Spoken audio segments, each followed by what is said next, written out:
Hello. Oh, jeez. Where'd my music go? Hello. It's Tuesday. It's Twitch Tuesday. What the heck? Music. There we go. Oh, why is it so loud? Is it louder than usual? It is a little louder than usual, huh? All right, let's lower it down a little bit. So, just as I was starting stream, oh, thank you. All these ears. What's going on? Why do you keep doing that? Thank you. Oh, there's a little swirly thing on the side because that's supposed to be Shadow's model, which I'll load up in a second. Hold on. There's all manner of things. Spider! What are you doing? 35 stream streak. Congratulations. Thank you. Peach and Spider, 33 stream streak. 35 stream streak. 35. I was underestimating you. I was undershooting you guys. But how is everyone? Good, I hope. We're doing story time today. Can you believe it? We're doing story time. We hit the $50 milestone and we're doing story time. We're $10 away from the next one, which what is the next one? I forget what the next one is. What's it? Exclamation point milestone. Oh, thanks, Garo. Great minds. All right, let's try this again.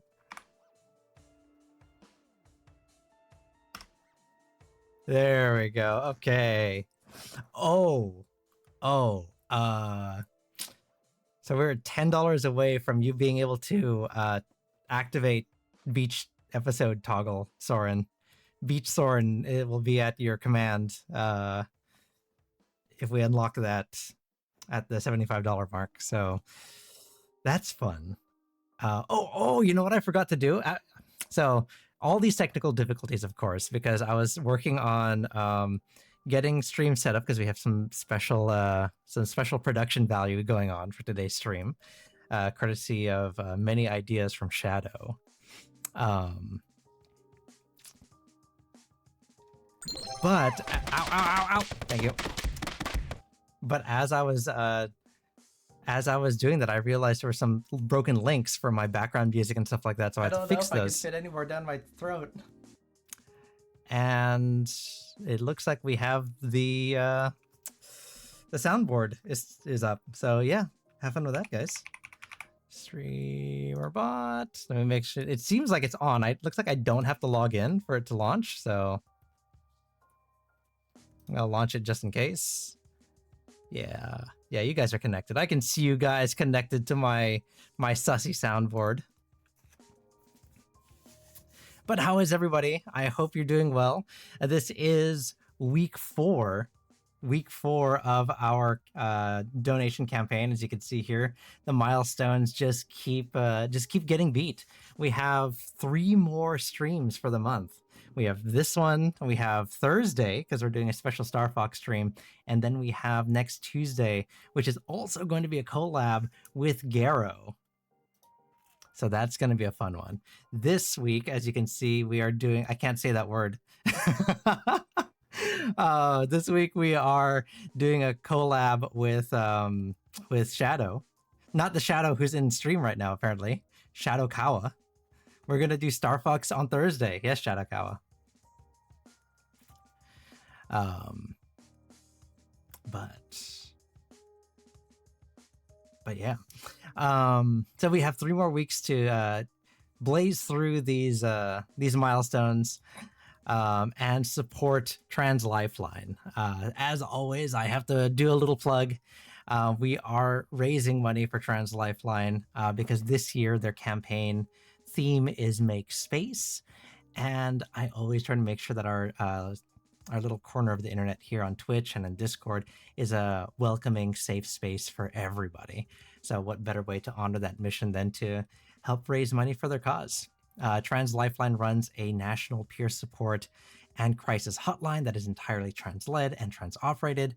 And what's really powerful about them is that they refuse government grants. So there's no strings attached to how they operate, and they can keep their hotlines completely safe, anonymous, free from any sort of emergency service intervention and involvement.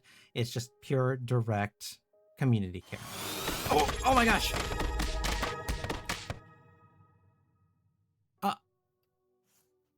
So, I, oh, siren!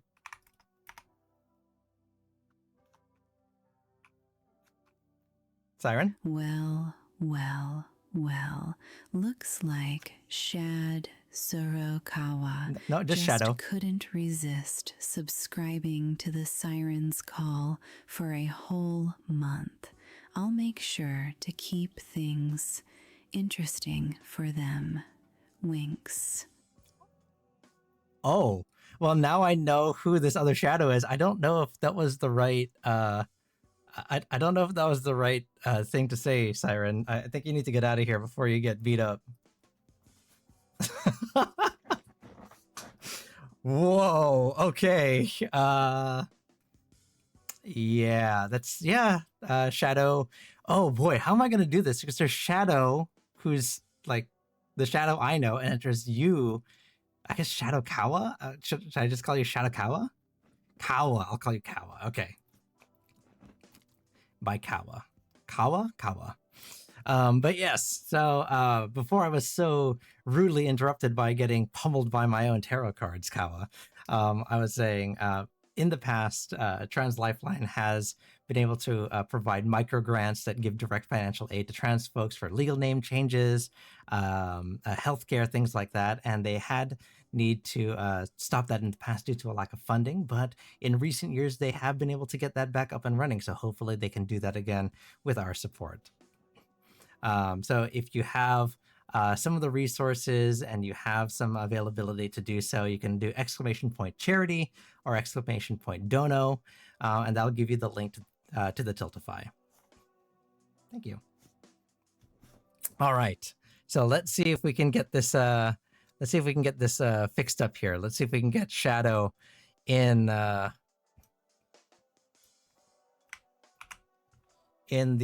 stream here. Where are you, Shadow? You are here. This is yours. We're gonna properties that. I'm gonna do it like a that. Maybe. Okay, so it's loaded. Oh, there you are. Okay, now hold on. Now we have to get into a call. Okay, let me do this because we are gonna have to start that. And then I'm going to do this. Okay, I'm going to call you now.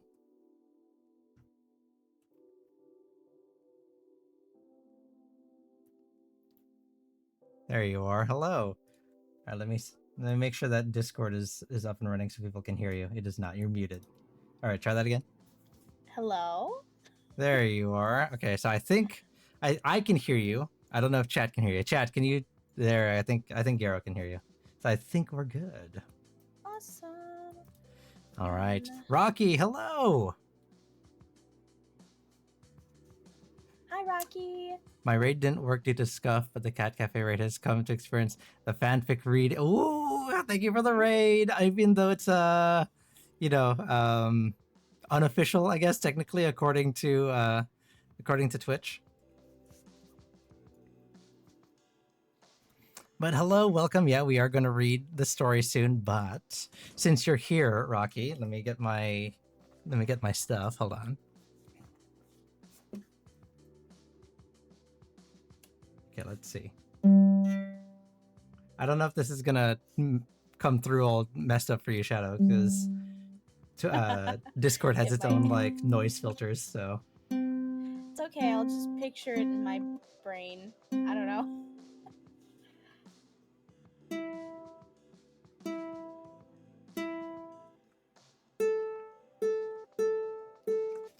Oh, I think you're lagging a little bit. Me? Yeah, your model's lagging a little bit. I don't know if that's me or what. Let's see. I know V Bridger is struggling here. Okay, here we go. Ready? Oh, let me turn off the music so we don't have any competing noises. Because this is the story of a girl who cried a river. No, just kidding. All right.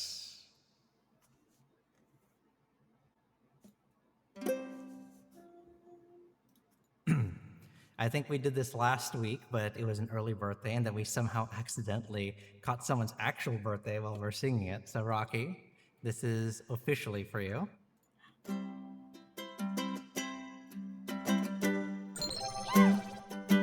Thank you for Boop.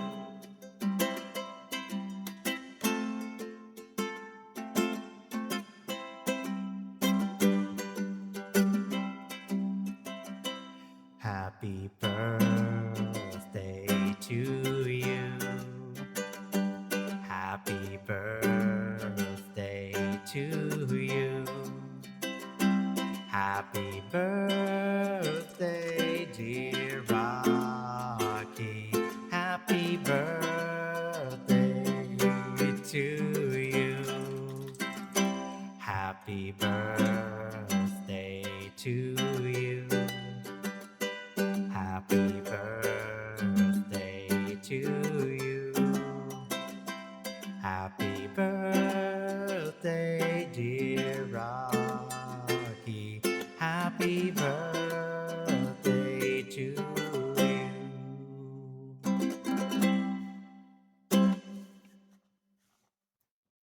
Exclamation point claps for Rocky. I'll do that right now.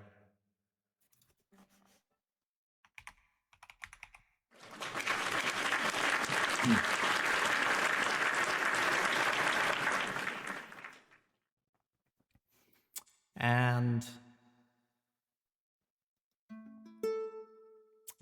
do I want a game? I'm never going to say no to a game, Rocky. I know that was what your the theme of your stream was today, and I was working unfortunately, so I couldn't stay for very long. But absolutely, whatever you think is going to fit. Okay, so one more. Okay, can you hear me, Shadow? Are you still on? I can, yeah. So Okay. it looks like every time I don't know if click I can off fit of any the more down my throat. V-Bridger window, my model decides to like freak out. So Ooh, V-Bridger might be the uh-huh. It's fine. Okay, we're gonna do one more. I know I'm still in. I think I'm in reverb. Am I in reverb right now, guys?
Leaves from the vine falling so slow, like fragile tiny shells drifting in the foam. Little soldier boy, come marching home. Brave soldier boy, come marching home. I love that song so much. Oops.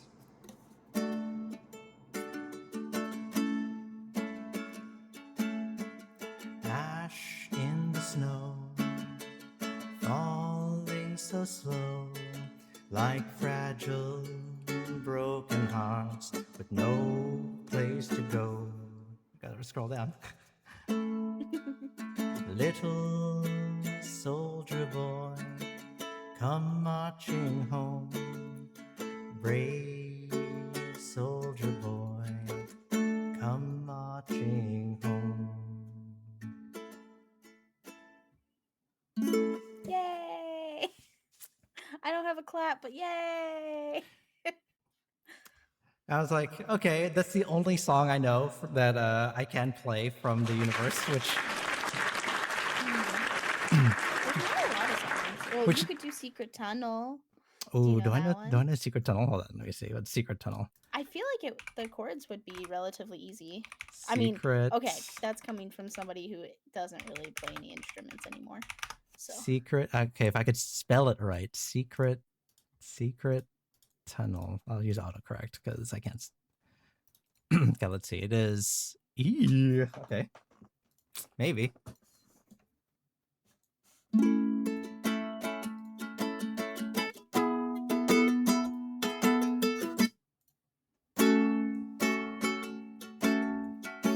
How does the strum pattern for this go?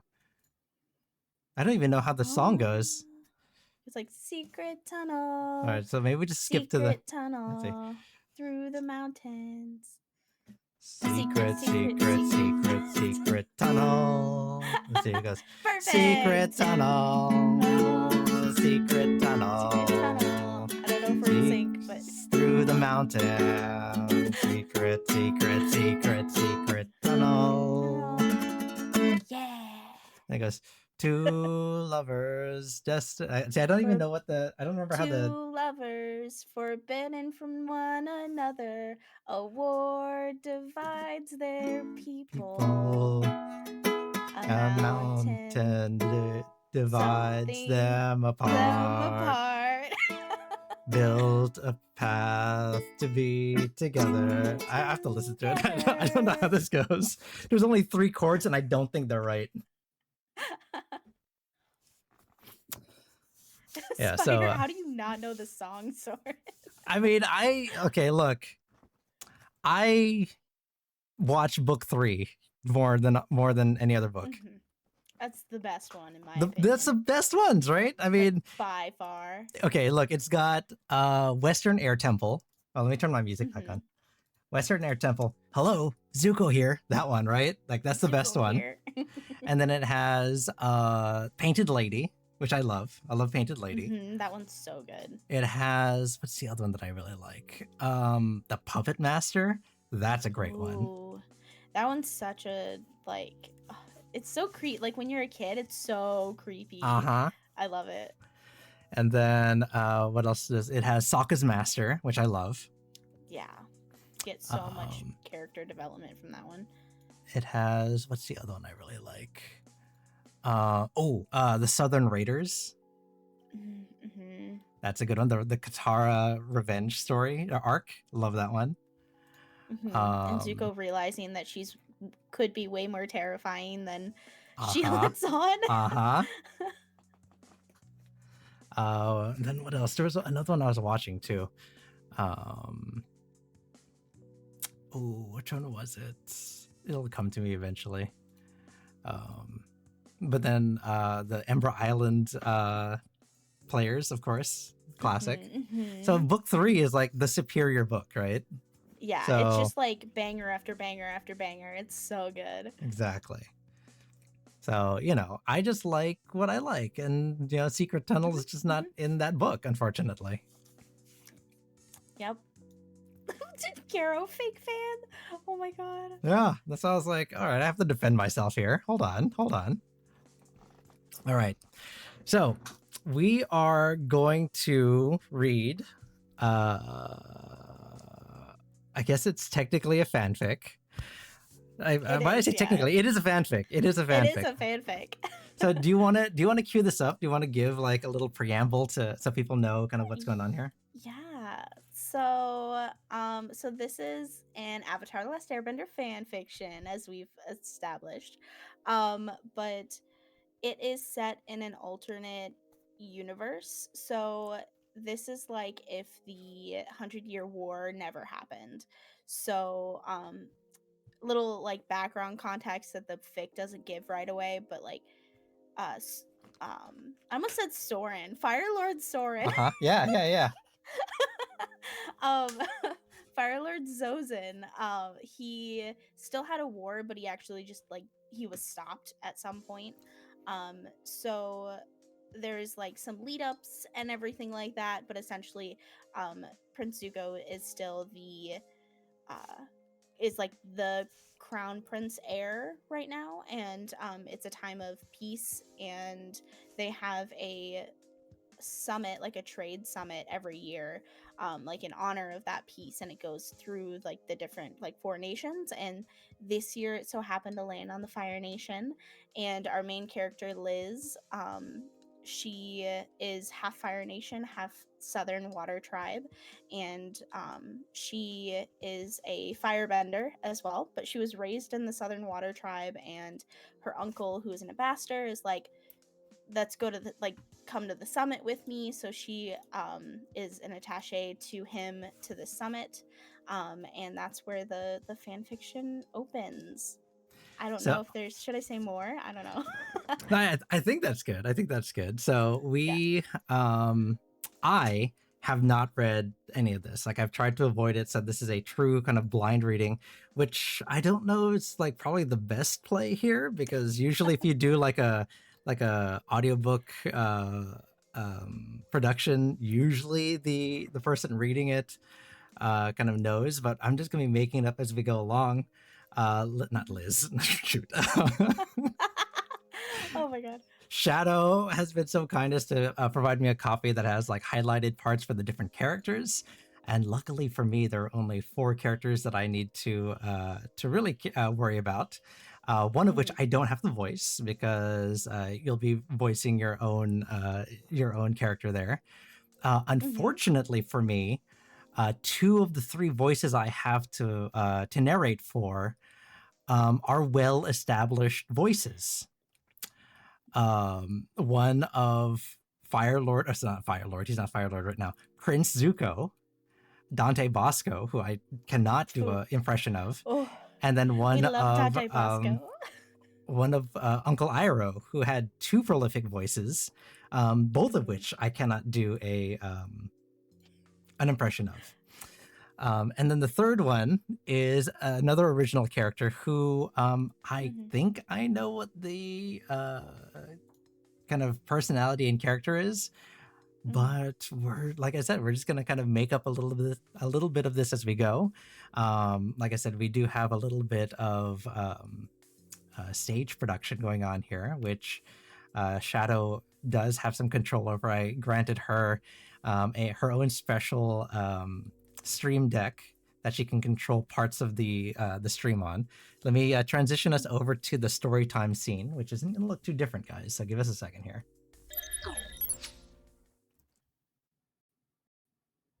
The music is a little bit different in the background here.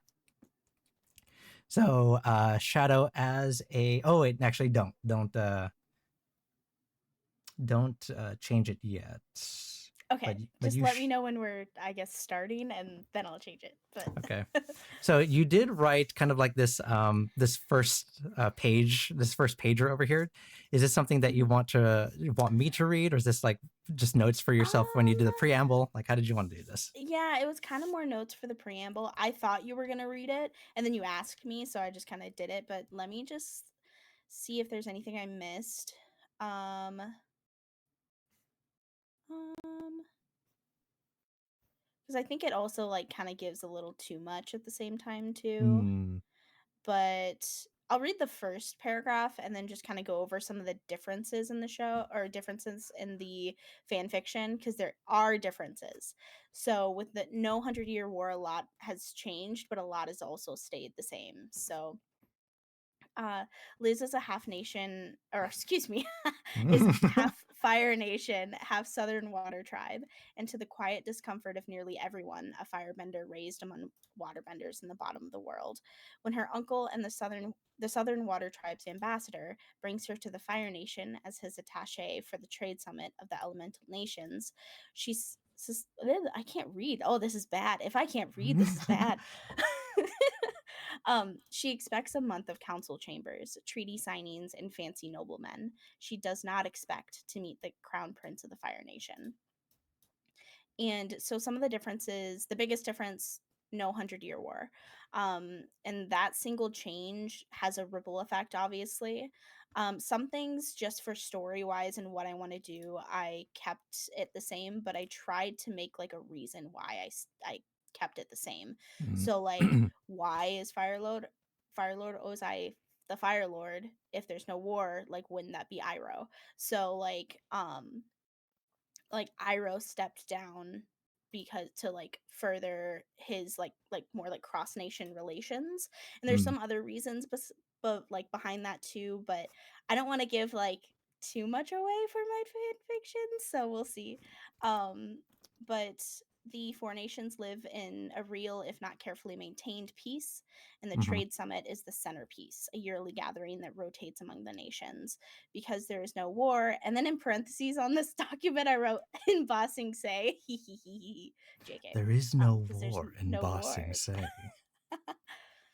Zuko was never banished. That's like a really big change that I did. There's no Agni Kai exile, no years spent hunting the Avatar. He's the crown prince, living in the capital, and his family is intact somehow. Ozai is Fire Lord, Ursa is Fire Lady and very much present. Iroh is here, having stepped back from his right to the throne to pursue cross nation relations. And Azula is around. She's still a prodigy, but she is bored. She is super bored in the court. And Zuko's scar still exists, but its origin is less of a public punishment and more ambiguous. So, and that was one of those things where I explained way later. So, like, it won't be explained tonight. But Aang is still the Avatar. That is one thing that I'm going to be honest. I don't know how. I just wanted Aang to be the Avatar still. And he's still learning the elements right now, but he ends up finding like the same teachers. So at some point, like, he will find Katara, at some point he will find Toph, he will find Zuko. And peace doesn't change who Aang is, it just changed the stakes around him. A lot of the bonds of the different relationship of the character of canon characters stay intact, because I kind of wanted that through line of like the line of, I think it's Toph who says like, oh, do friendships last lifetimes? And if that's the through line, then it would also transcend like different dimensions or different timelines too, in my opinion. um so like Aang and Katara still end up together, stuff like that. I tried to keep it as much intact as I could with also changing things. But everyone is older. That's also, this is an adult fan fiction. Zuko's 23, Aang is 19. Liz, the main character, is 22. So they're like early 20s esque. So All right. Let me take a quick drink of my cherry blossom tea.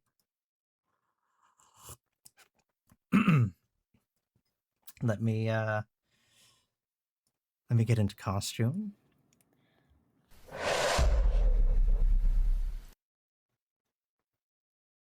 I can take those off. I can take that off. There we go. Ayo, all right. Oh wait, hold on. I don't need these have either. time Where am to have I? a costume, so I don't have a costume. How do I do that again? I need to. Oh, I need to do this. There it is. I need to take my horns off because I'm not. Hey! Oh, All right. no! I guess we're doing just cozy. We're gonna do a cozy story time, I guess. Oh hey, boy! All right. did not have time to make a new outfit, so it's All just right. cozy. All right. So, like I said, I'm not great at impressions. I'm gonna try. So be kind. And let's get started. Chapter 1. the summit. Zuko. Zuko hated this time of year. The annual trade summit of the elemental nations was a bit of a procession, especially when it was held in the Fire Nation. His father commanded what? His father commanded a flaunted display of the Fire Nation's greatest. His mother insisted on parties and galas at the end of every week. It was a full month of hell for Zuko. He was expected to be a shining star of perfection, excellence, and strength that the crowned prince, heir of the Fire Nation, should be. He never felt like he lived up to his father's expectations on the matter. But he was here without resistance at his mother's request, trying his best to be the gracious host that she asked of him. Zuko still hated the welcome receptions the most. They were the kind of thing his father insisted the whole royal family attend. It didn't help that his mother actually enjoyed it, so she supported the Fire Lord's command for once, which meant Zuko was stuck on the dais. Is that how you pronounce it? Dais? I, Dais? Dais. I On think the it's dais. Dais. I think it's I don't know. dais. That's how I pronounce Now, it. now that I say it out loud, it's probably dais. Yeah. Which meant Zuko was stuck on the dais in the front of the courtyard of the royal palace, suffering through at least 2 hours of names, titles, and bows, watching the delegations file past into the palace like the world's slowest parade. So Zuko set his face into his polite and public mask, the one he could hold for hours. He knew he would feel exhaustion from it for the days afterward. The air nomads were always the easiest to sit through. They were respectful and quick with their introductions. Their gifts always held a spiritual through line, and Zuko knew the Fire Temple priests would enjoy their presence in the capital city yet again. This year, they even sent a gift from the Avatar himself. Avatar Aang had sent a set of wind chimes from the Southern Air Temple.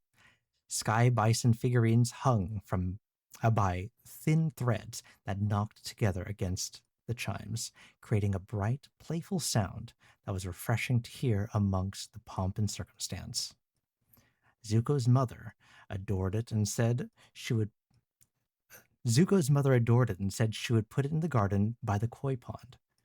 His mask faltered for a moment as the corner of his lip raised at her amusement.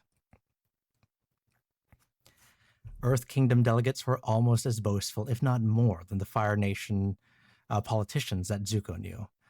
The loud bangs of drums were a shocking change from the serenity of the air nomad chimes. Zuko held his mask firmly, but with slight irritation brewing under it. The introductions were twice as long, and not just because they had more members. The Earth Kingdom was vast and always had a few more delegates than the other nations, but their introductions added titles that seemed unnecessary. Even their gift was a scroll listing every item they had brought, as if their generosity needed to be recorded. Zuko couldn't wait for it to end. The water tribes came forth. Finally, the water tribes came forth. The Northern Water Tribe introduced themselves first, because, of course, they did. And from Zuko's experience, it seemed like the North always looked down at the South to some degree. It was something that he decided not to put too much thought into. If they had friction, it was between them and did not concern the Fire Nation. He did respect that the Water Tribe always maintained a measure of balance in their introductions overall, regardless of tribe. It was never too long, but still rooted in tradition and respect for their own culture. With every delegation, Zuko listened to the beginning of the group's speech, then tuned out the individual introductions unless something pulled them back in. They were halfway through the Southern Water Tribe when his eye caught someone who seemingly did not belong to the formation. It took him half a beat to understand what he was looking at. The Southern Water Tribe delegation was, as always, a wash of dark, warm-toned skin and deep blue formal robes, mostly consisting of broad-shouldered elder males who were once warriors in their own right. Ambassador Kunik, at their head, a middle-aged man who had dedicated his life to diplomacy.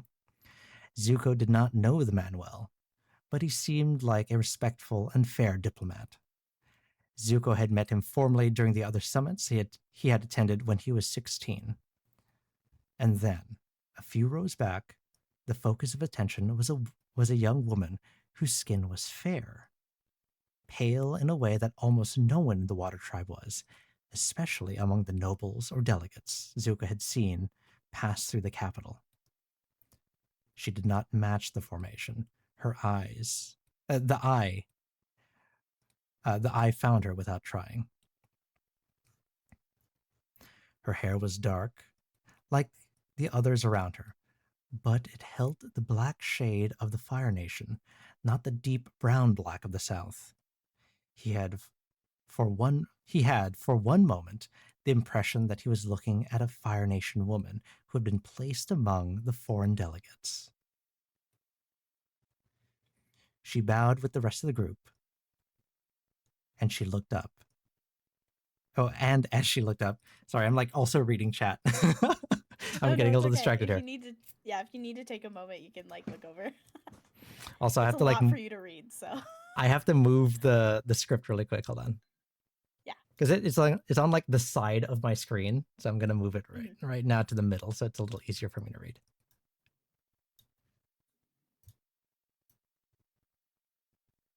There we go. That's probably a little bit better. Okay. Where was I? I'm also gonna move my microphone now. All right. She bowed with the rest of the group, and as she looked up, he saw the sun hit her eyes. They were a deep, rich blue that matched her Water Tribe dress. They sat in a Fire Nation face like a contradiction. The woman was not introduced to the royal dais. The woman was not introduced to the royal dais, so Zuko assumed she was too low a rank, perhaps an attaché, by her placement in the group. She bowed formally with the rest of them in perfect form, just like the rest. She had not just been thrown into a delegation trip. She knew the protocol, or at least she had been taught thoroughly. He watched her until she passed, and then she was gone with the rest of them, as they finished their introductions and pleasantries. Then the Southern Water Tribe's gifts of fine seal leather work were brought forward. Zuko had set his jaw and stared ahead, blatantly, and not letting his gaze follow her past polite. Curious.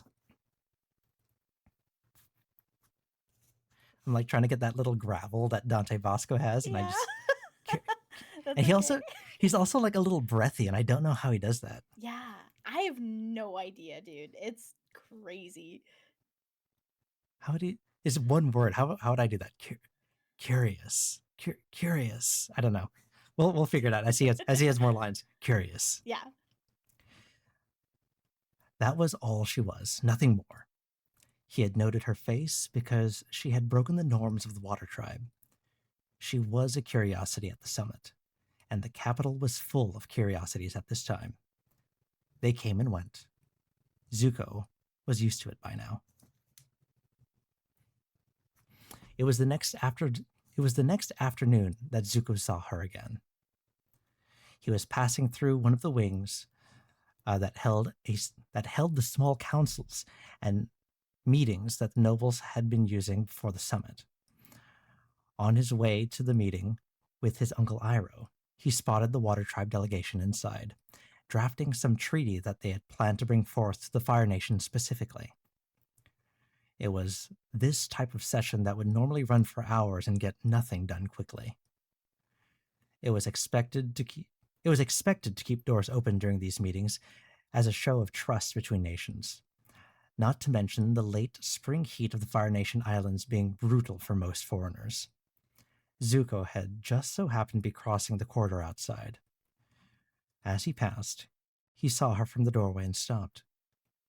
He should not have stopped, but he did.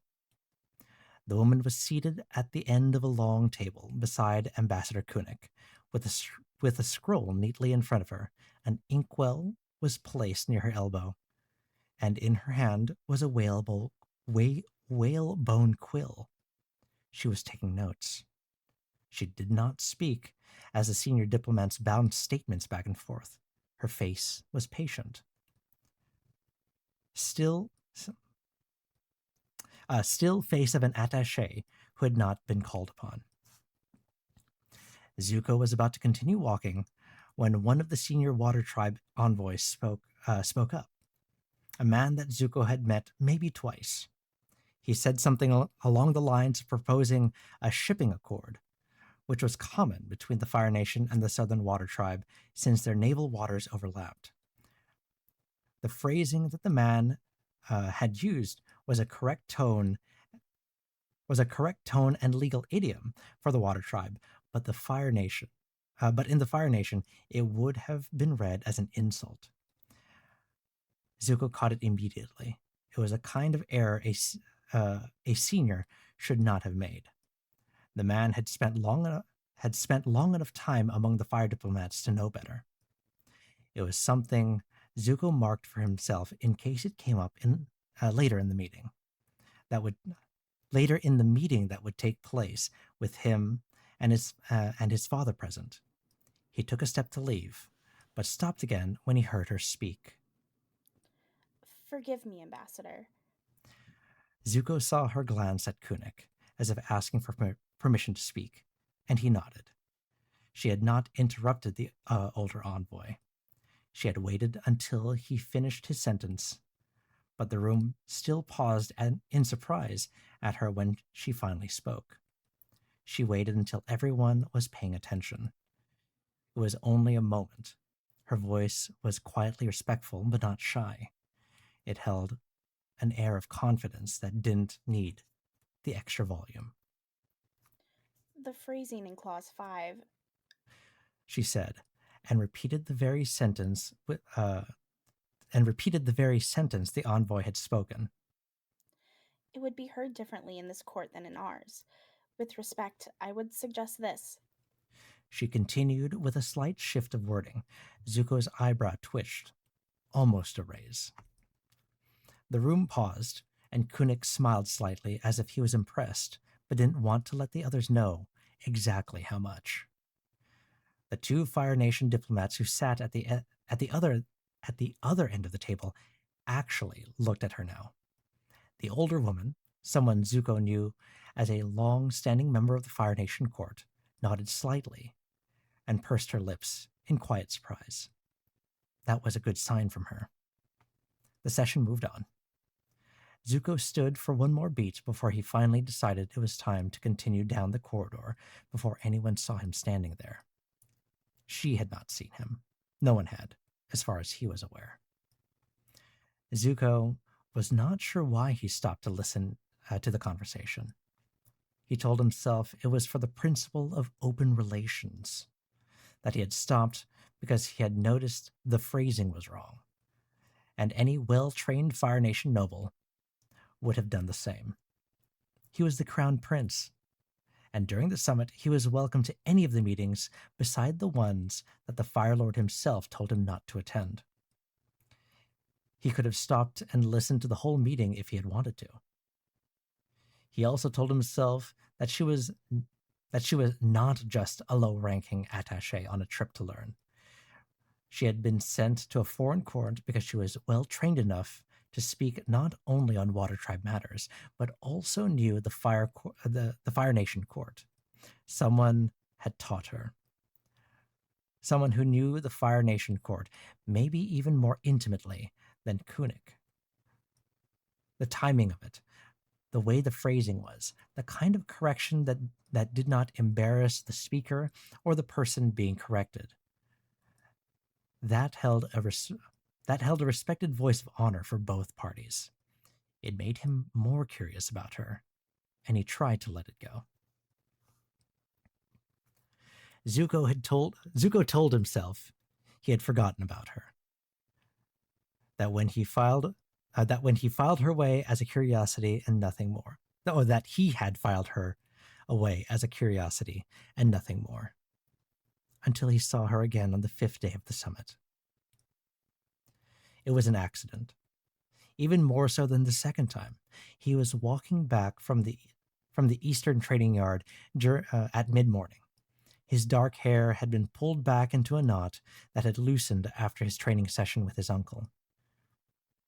It was now damp from cooling himself in the fountain in the yard. His casual training robes were loose at the shoulder to let himself cool off. He had decided to pass through one of the smaller garden courtyards on his way to the royal wing to change.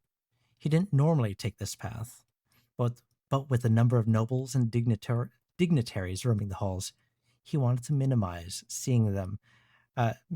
them seeing him so disheveled.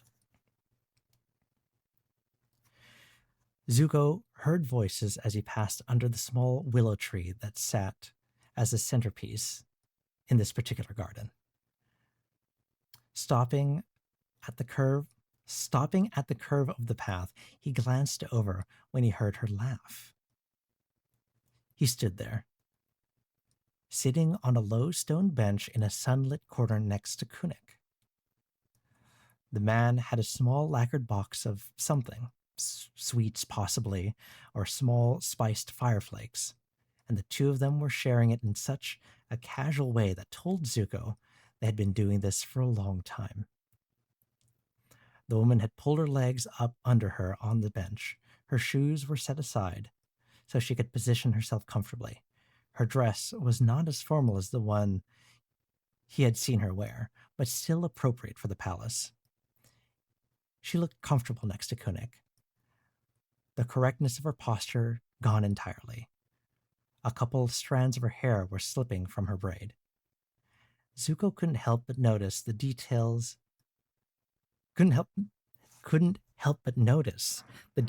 as the sun kissed her through the garden leaves.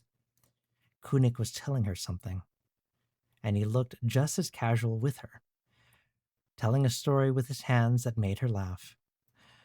It was a sound that was overtly casual, that Zuko felt like he was looking at something. No, he was looking at a completely different woman from the one he had seen. It was not polite. She pressed her hand to her mouth briefly. Oh, hold on. I'm sorry. No, it's all good. She pressed her hand to her mouth briefly, as if she were trying to hold the sound in and failing. Kunik was even laughing with her, his tone warm, other way, my dyslexia, his tone warm, as he tried to explain to her that he swore it was what he saw. Zuko watched, and he realized they held the texture of a family. She was related to Kunik in some way. He did not move for a moment. The leaves of the willows swayed just enough to keep him hidden from them unless they really looked. He watched her. She wiped her eyes as if she was crying from the laughter and leaned briefly against Kunik's shoulder.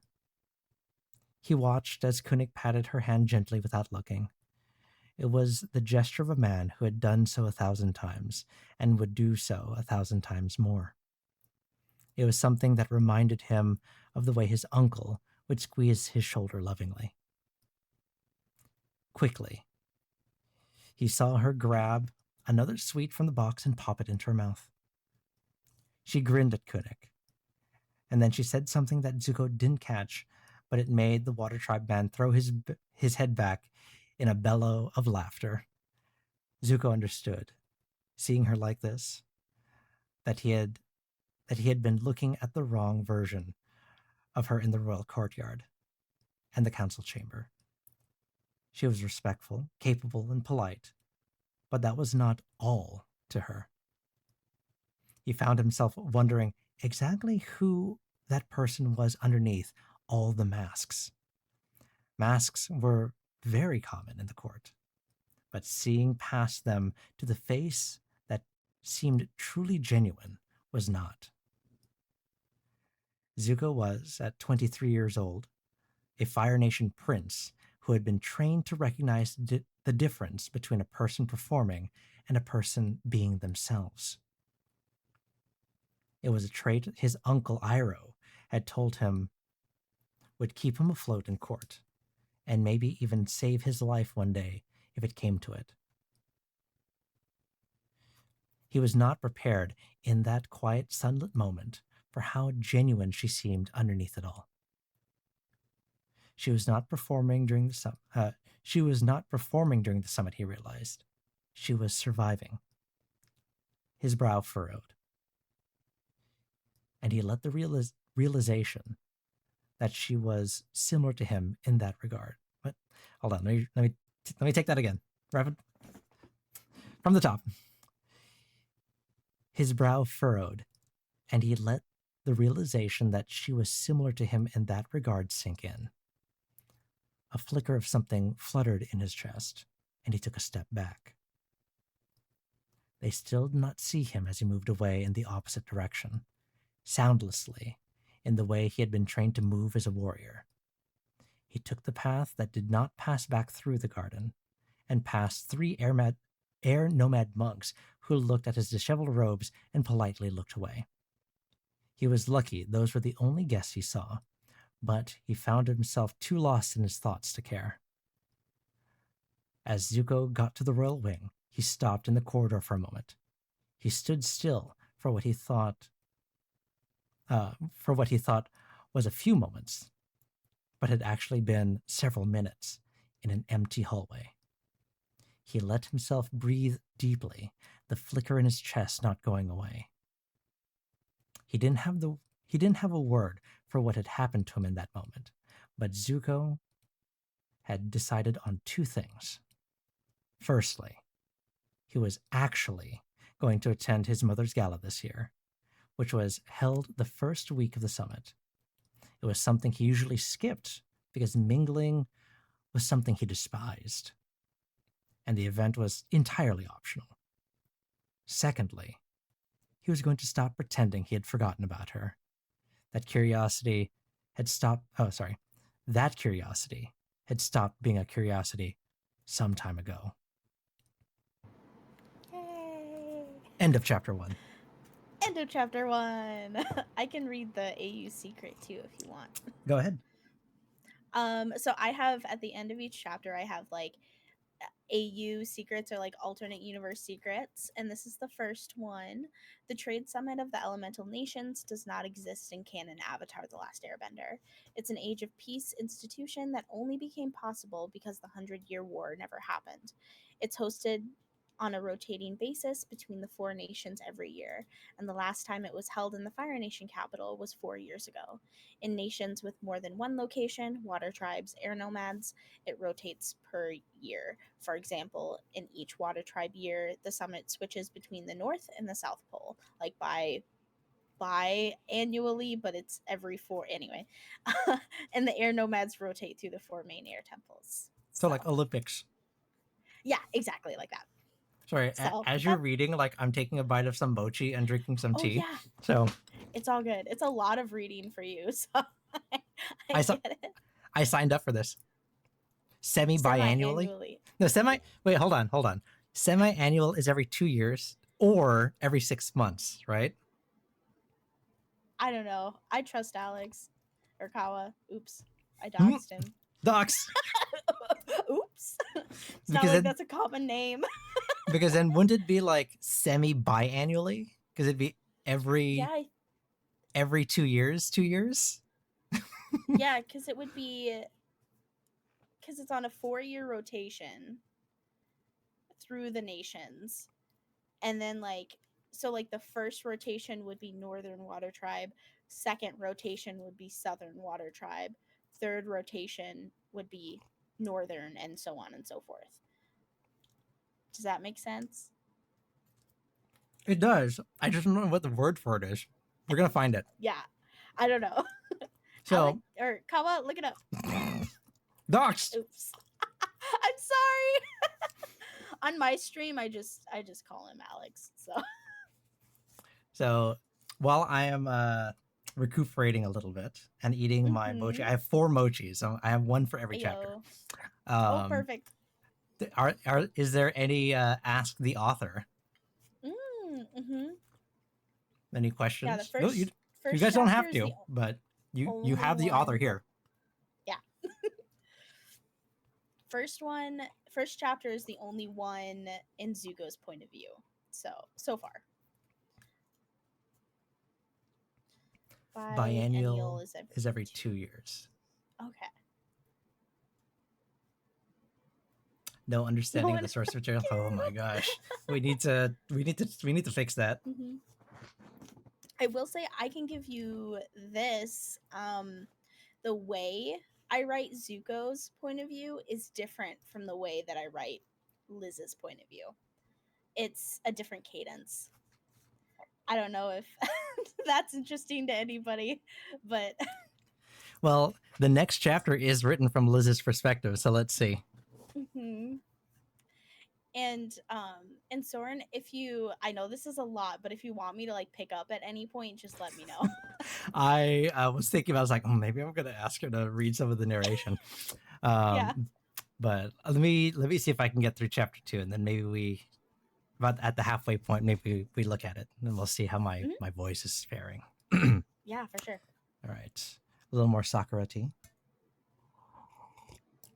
After I clink the glass against my front teeth. Oh God. Oh, that's the worst. Ow. I don't know if you heard. I don't know if my mic picked that up, but it went dink. I didn't. All right.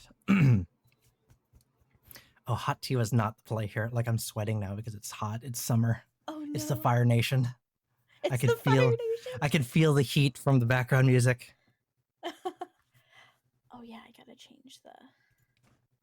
I changed like halfway through. I was like, "Oh my god, this is a corridor scene," so I swapped it to corridor, even though that wasn't the plan. So. Soren is from the Fire Nation of America. Am I? What would you consider this? Would this be the Fire Nation of America? I consider like. I guess maybe. Yeah, I guess Yeah, like that or Arizona. like the Southwest. I guess technically it's the Southwest is the Fire Nation. Hawaii. Yeah. For sure, Hawaii. No, I consider Hawaii like I would say they're like maybe that's like an Ember Island kind of thing, like an offshoot. Yeah. Because it's a completely different vibe from like West Coast. Yeah. Water I Nation. feel like definitely where that's I'm like at. That's like the. Is like. I was that's like the Pacific Northwest is like Water Nation. Oh yeah, that or honestly anything north, like that whole northern stretch, I would say, because also I would consider Wisconsin kind of Water Nation esque too, because we have the Great Lakes here too. Oh yeah. Okay. Mm-hmm. It's We're very gonna snowy. we're gonna have like an entire map of like where in America. Yes, exactly, Caro. Well, I mean, to be fair, the Water Nation, the Water tribes are on the North and South Pole, so they're used to being like in the snow. There are some offshoots. You have like the swamp benders and stuff like that, but for the most part, like they're mostly situated on the northern and southern poles. So us in Alaska, yes, I would say Alaska for sure is like northern water tribe in my I was gonna opinion. say, like, I'm thinking of like how like each of the states are like those regions are perceived and comparing them to Avatar. Like I would say Northern Water Tribe, yeah, would probably more likely align with Alaska. based on how And they southern would be like Pacific Northwest. Pacific Northwest and like the Midwest. Mm-hmm. Yeah. West Coast Fire Nation? I mean, like like not jealously. What's that word? We're not jealous for me. Like I am selfish. That's what it is. So many words. I've spoken so many words. I don't have any more words in I my know. head. I'm so sorry. Unless, do S- you want to do like every other chapter? Would that be easier for you? do you want to do every other chapter? Which Yeah, one? I mean, Which it's one up do to you want to you. read? Because you know what the makeup of Honestly, the the story next is. one You is want the to read? gala. You want to read the Yeah, gala? Okay. yeah. I suck at reading out loud, but I can try. I mean, Your cadence was so nice, though. It was so you heard me read, like so calm. But you've never read it, and I wrote it, so you'd think that I would know what I'm reading. it's different. It's different reading it out loud. Florida swamp Yeah. vendors. Oh, 100. Yeah. No. One. Oh Yes. yeah, Florida swamp yeah. vendors. Yes. Um. Not okay. Nothing against my brothers and sisters in Florida, but like the Florida man, like the legend of Florida man, is Mm-hmm. 100% a swamp vendor. Oh yeah, 100%. The Yeah. Florida man is the one swamp bender that is inside of all the vines that fights Aang and the gang. Correct. Yes. It's that guy. I don't remember his name. I don't remember his name either. Alrighty, tidy. Are we ready, or do we want to? Any other questions or anything anyone has? As I move my model around because it's fun, because it's more responsive right now because I'm using VBridger. And I don't have V-Vision, so I can only go side to side like that. I am going to do this though, since I think Spider isn't paying attention. I'm gonna switch back to my intended. There we go. Perfect. There we go. All right, Shadow, go ahead. Mhm. Okay, cool. Did I turn off the redeems? I did not. No. So I trust you guys. Yeah. Just in the middle of the chapter, microwave. Yeah, I know. Those are all still on, so you know. Oh no. It's okay. Okay. I think people know the vibe. I think they respect. I got. Mhm. I trust Yeah. you guys. All right. Make sure everything and there's just That is the acceptable microwave. I'll take that. okay. Did the crowd turn on? I can hear the crowd. Yes. Okay. Cool. Cool. I can't hear it because I have your stream muted. So, Oh, that's right. And is there? Oh no, there isn't really a way for me to share the audio on the Discord call, is there? I might like hear 1 second. I might turn it on just for a second. Oh wait, you can't hear it. I'm not streaming. I was like, I was about to be like, sorry guys. Like, no, I'm not streaming. Um.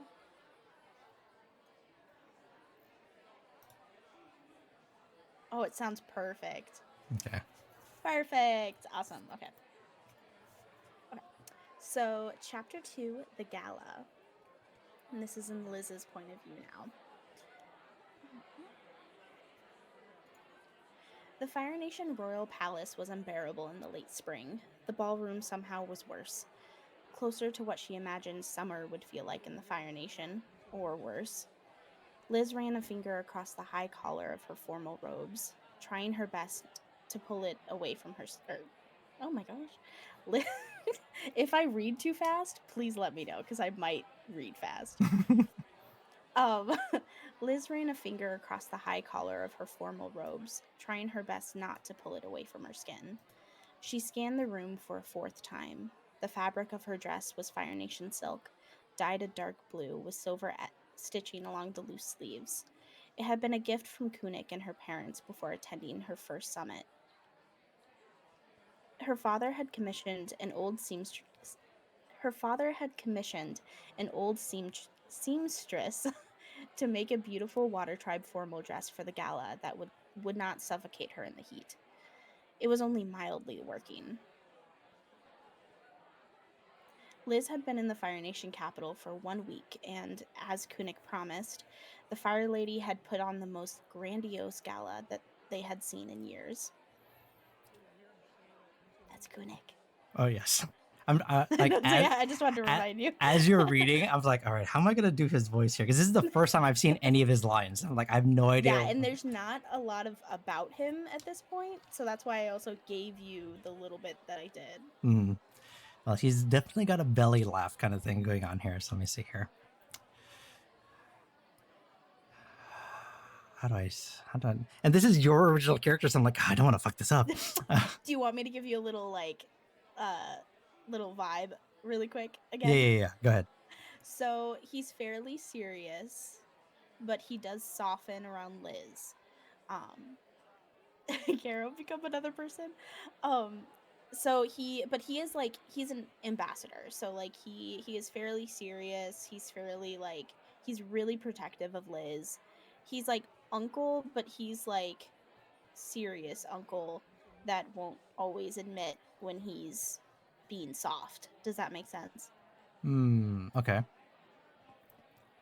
I Okay. feel like that was a better description of him than I gave you before. I think maybe a little lower in the larynx for this one then. Yeah, probably. Lady Ursa is known for her galas. When is known for her galas when the summit lands on the fire cycle.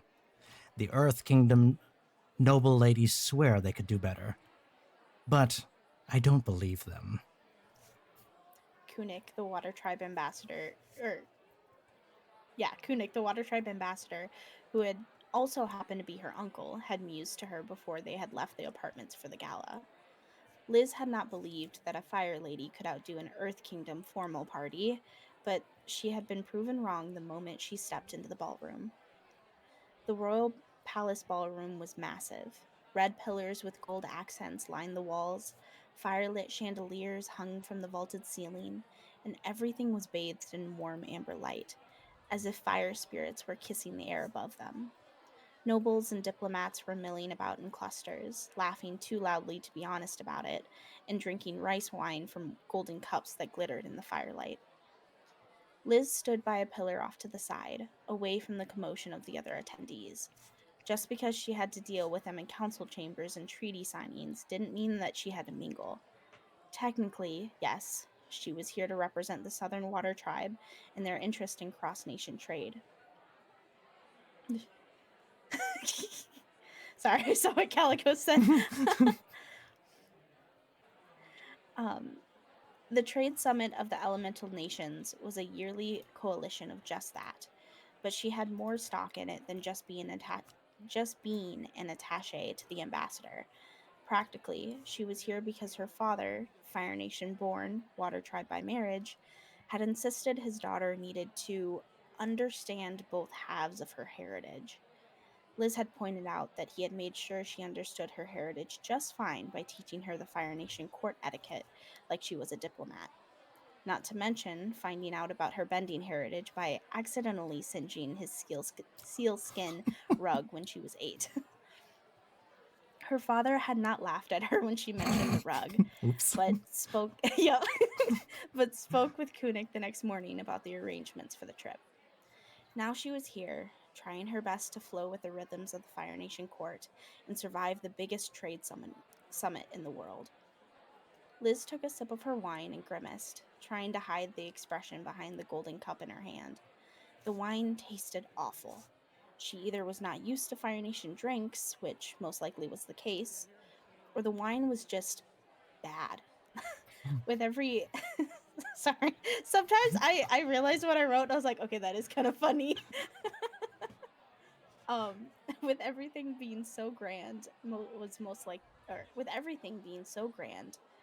Oh wait, what am I reading? Okay, with everything being so grand and wonderful around her, there was no way that they would skimp out on wine. So she assumed it was just her water tribe taste, not liking the harsh, burnt plum taste the rice wine gave her. Glancing into the crowd, she caught sight of her uncle Kunik. Sorry, I just want to make sure no one's saying I'm like reading too fast. Glancing into the crowd, she caught sight of her Uncle Kunik through the hum of people. He had stepped away from her about 20 minutes ago to talk to some Earth Kingdom nobles and had not come back yet. She wasn't sure what it was for, but she had a feeling he was trying to smooth relations for the chamber meeting that was going to be next week.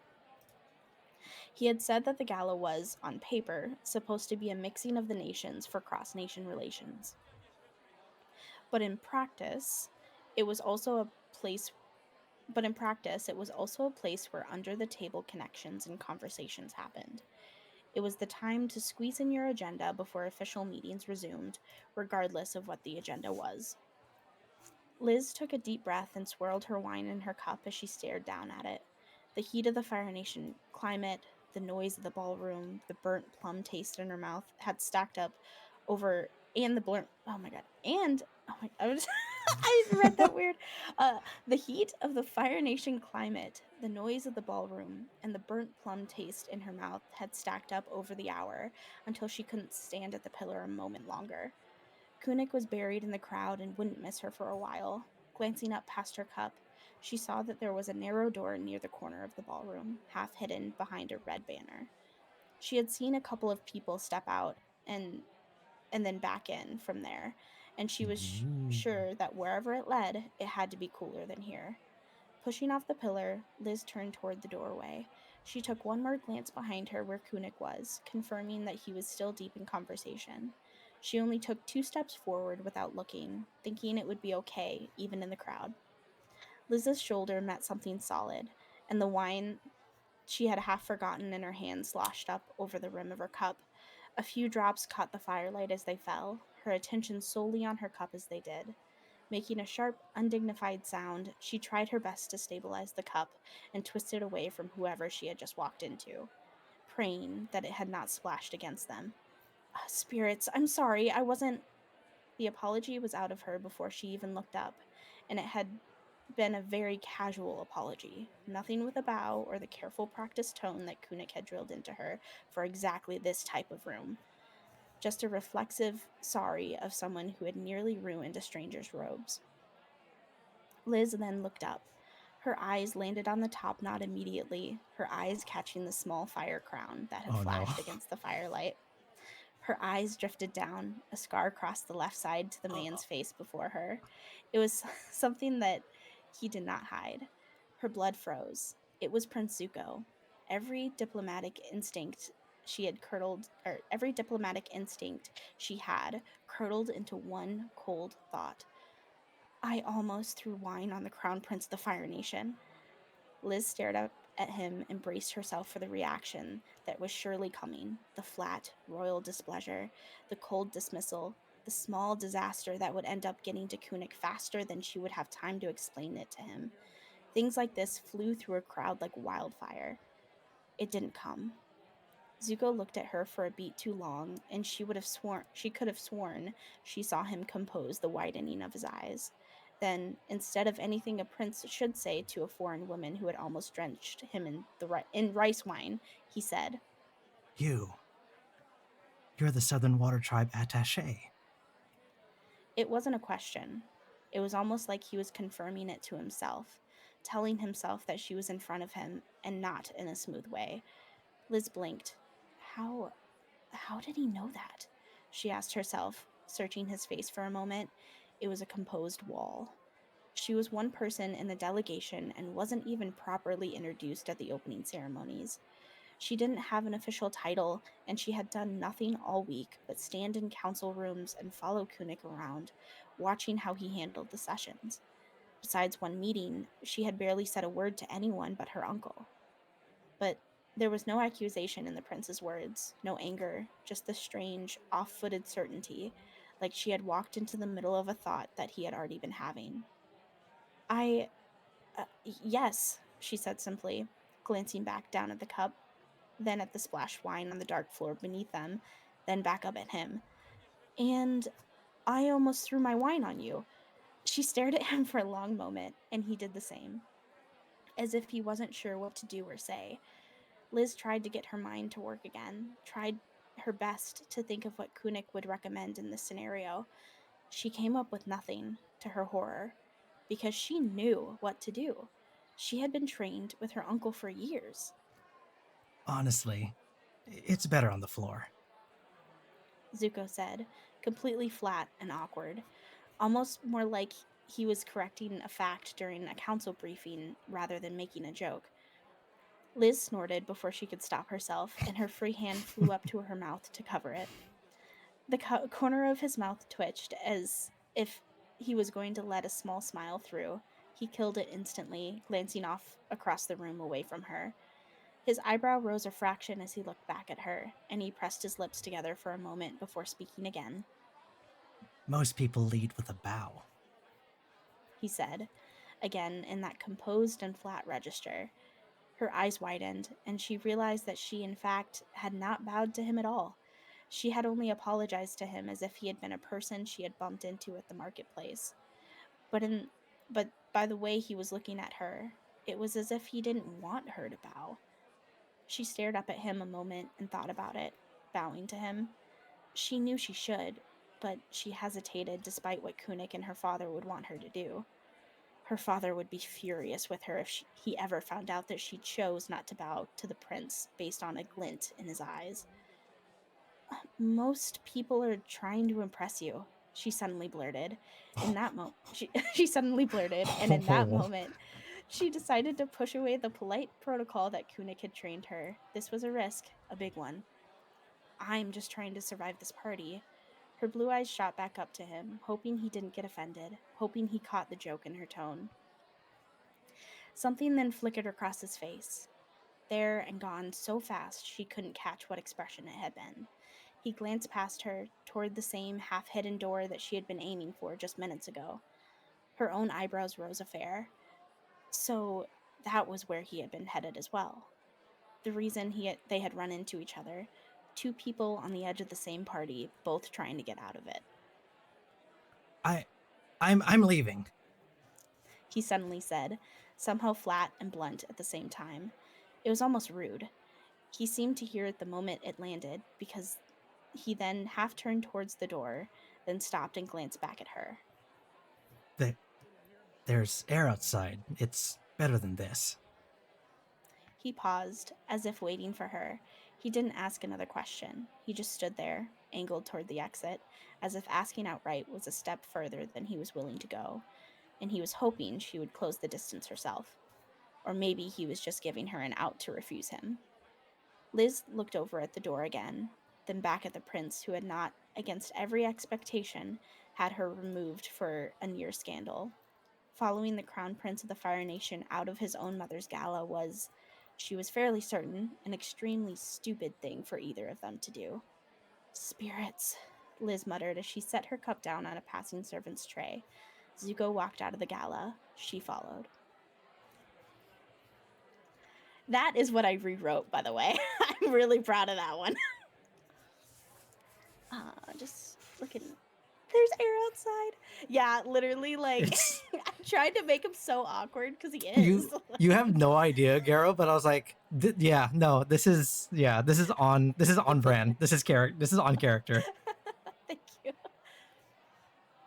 All right. I'm gonna get a sip of water The quick. air outside, it's better than this. Yep. I, My original one was had him more smooth. no. But I was like, no, and that's why I was like, I have to rewrite this. Like, I can't. Like, he would not be that way. All right. Prince Zuko had led her out of the ballroom and through a side corridor, passing two guards who straightened at the sight of him and then visibly tried to figure out who she was. She avoided their gaze and sped up her steps, trying to keep up with his stride. He was moving fast, as if he was trying to minimize the number of people who saw that they were walking together. He passed through a heavy door that opened into an outdoor terrace overlooking a public palace gardens. To her surprise, he held the door open for her. I forgot to change the background. The night air hit her like cold water after suffocating in the ballroom, and she let out an audible breath she hadn't realized that she had been holding.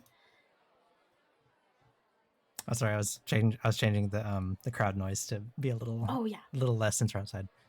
Yeah, for sure. Better? He asked flatly, stepping up to the stone railing. Or, oh, I need to change that. I changed the railing. Anyway, sorry. Stepping up to the wooden railing and leaning against it. The garden stretched out below them, the shadows moving slightly with the breeze. Significantly, she said as she stood to let the air cool her. Liz moved to the railing as well, leaving a deliberate gap between them. She didn't want to step too close to him and didn't want it to seem as if she was avoiding him either. Neither of them said anything for a long moment as they looked out at the garden. Liz had followed a stranger out of a party on pure impulse, and now that impulse had started to trickle away and left her in a dark balcony with the crown prince of the Fire Nation with nothing to say to him. Their their collision kept replaying behind her eyes, the wine, the floor, the mortification. Her grip tightened on the painted wood of the railing in front of her.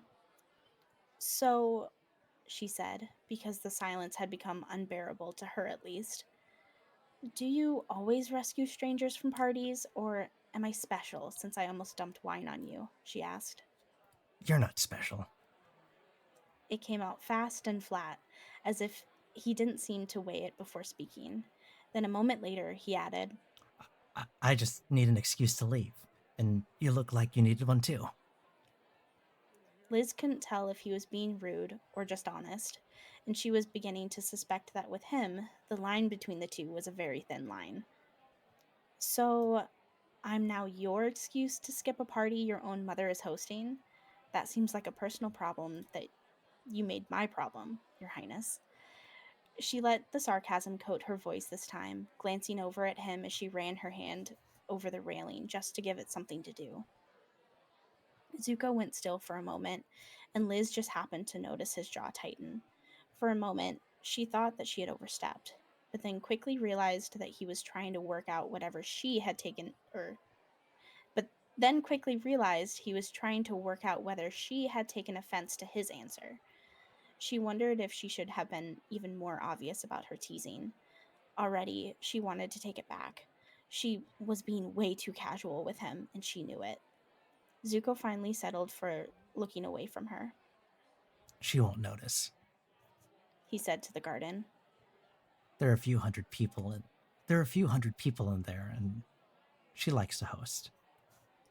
His tone wasn't sarcastic like hers, but it dipped into a level of casualness that wasn't there before, like he was letting her slowly break his wall down, bit by bit. Oh, am I quiet, Oh, Spider? I can turn up my gain. Is that better?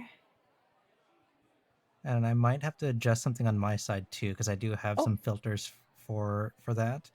Hold on, let me see what you what let me see what you're set to right now. okay, cool.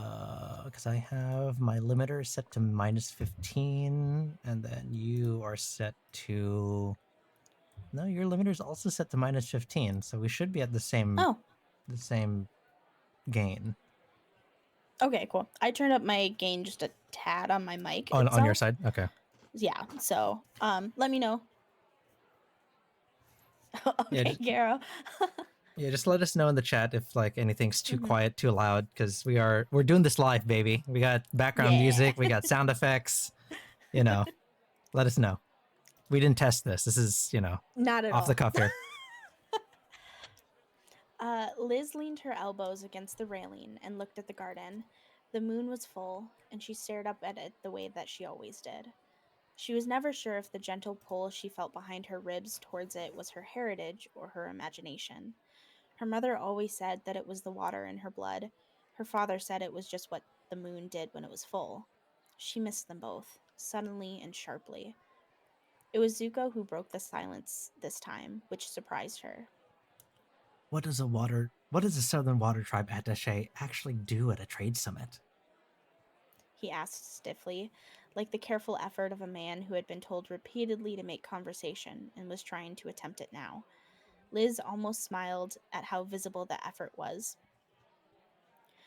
Mostly just stand by pillars and stare into wine glasses, she said, She saw his lip twitch out of the corner of her eye, almost as if she or ugh, she saw his oh my god. She saw his lip twitch out of the corner of her eye, almost as if he had held back a smile. Honestly, my father sent me. He's from the Fire Nation and married my mother, moving south to start a life with her. He wanted me to, she waved her hand vaguely, connect with this side of things. Zuko looked at her with an expression she couldn't quite read.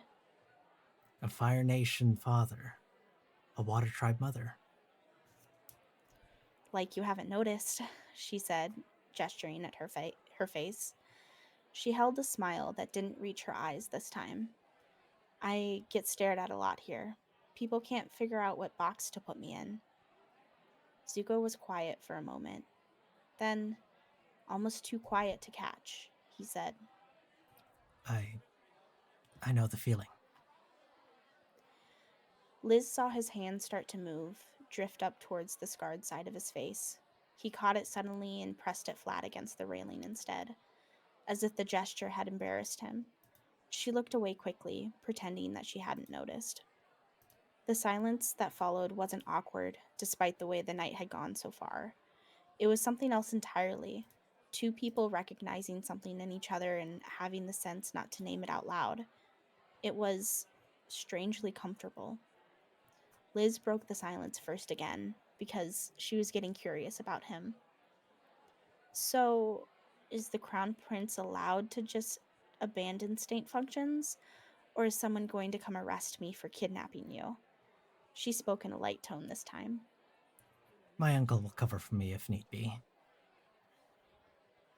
He said, with a dismissiveness that told her General Iroh had covered for him before, and probably for worse. He's probably thrilled I'm taking. He's probably thrilled I'm talking to someone instead of just standing in a corner. I'm sure all of the pillars are ecstatic when you talk to them, though, she said innocently, the smile playing on her lips immediately as she glanced over at him. That's not. It's all right, she cut him off with a small smile. I'm sure they're riveting company.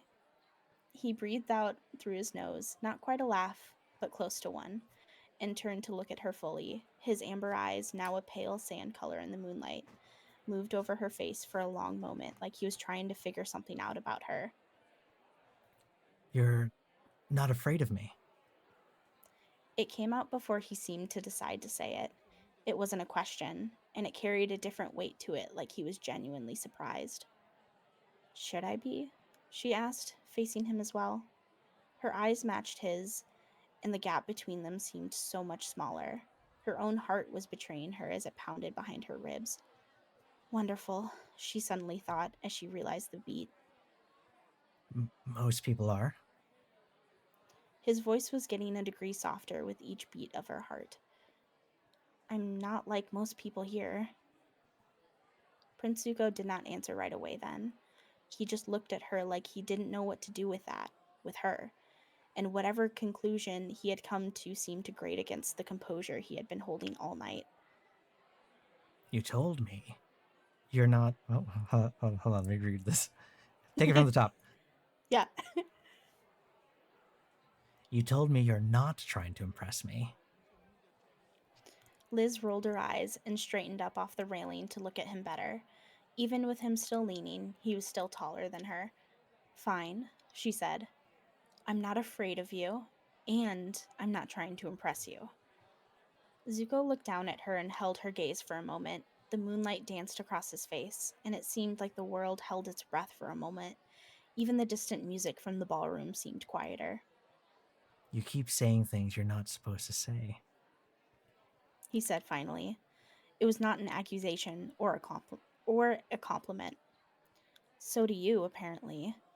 Liz tipped her head towards the door, back towards the ballroom. I don't think dragging a foreign attaché out of a state gala is in the prince's etiquette manual. That earned the almost smile again. His lips tugged at the corner of his mouth. It lasted longer this time before he caught it and looked back at the garden, as if he needed somewhere to put his eyes that wasn't her face. The summit lasts for another 3 weeks. He said, his voice back to neutral. His gaze started to move towards her, and he thought better of it. If you need another excuse to leave a party. Liz bit the inside of her cheek, and then she let it go with a real smile, one of the first that she had in front of anyone besides Kunik since she arrived at the Fire Nation. I'll keep that in mind, Your Highness. Don't call me that. He turned to meet her gaze yet again, but this time he let it settle. What should I call you then? She asked softly. His lips pressed together as he paused for a moment. Zuko. Her smile got wider. Good night, Zuko. Liz turned and walked back towards the door that they had entered, very aware of his gaze on her the whole way. She wanted to look back. She decided not to. As she closed the door, she heard something so quiet she almost missed it. He exhaled. Not quite a laugh, not quite a sigh, as if he had been holding his breath the whole time.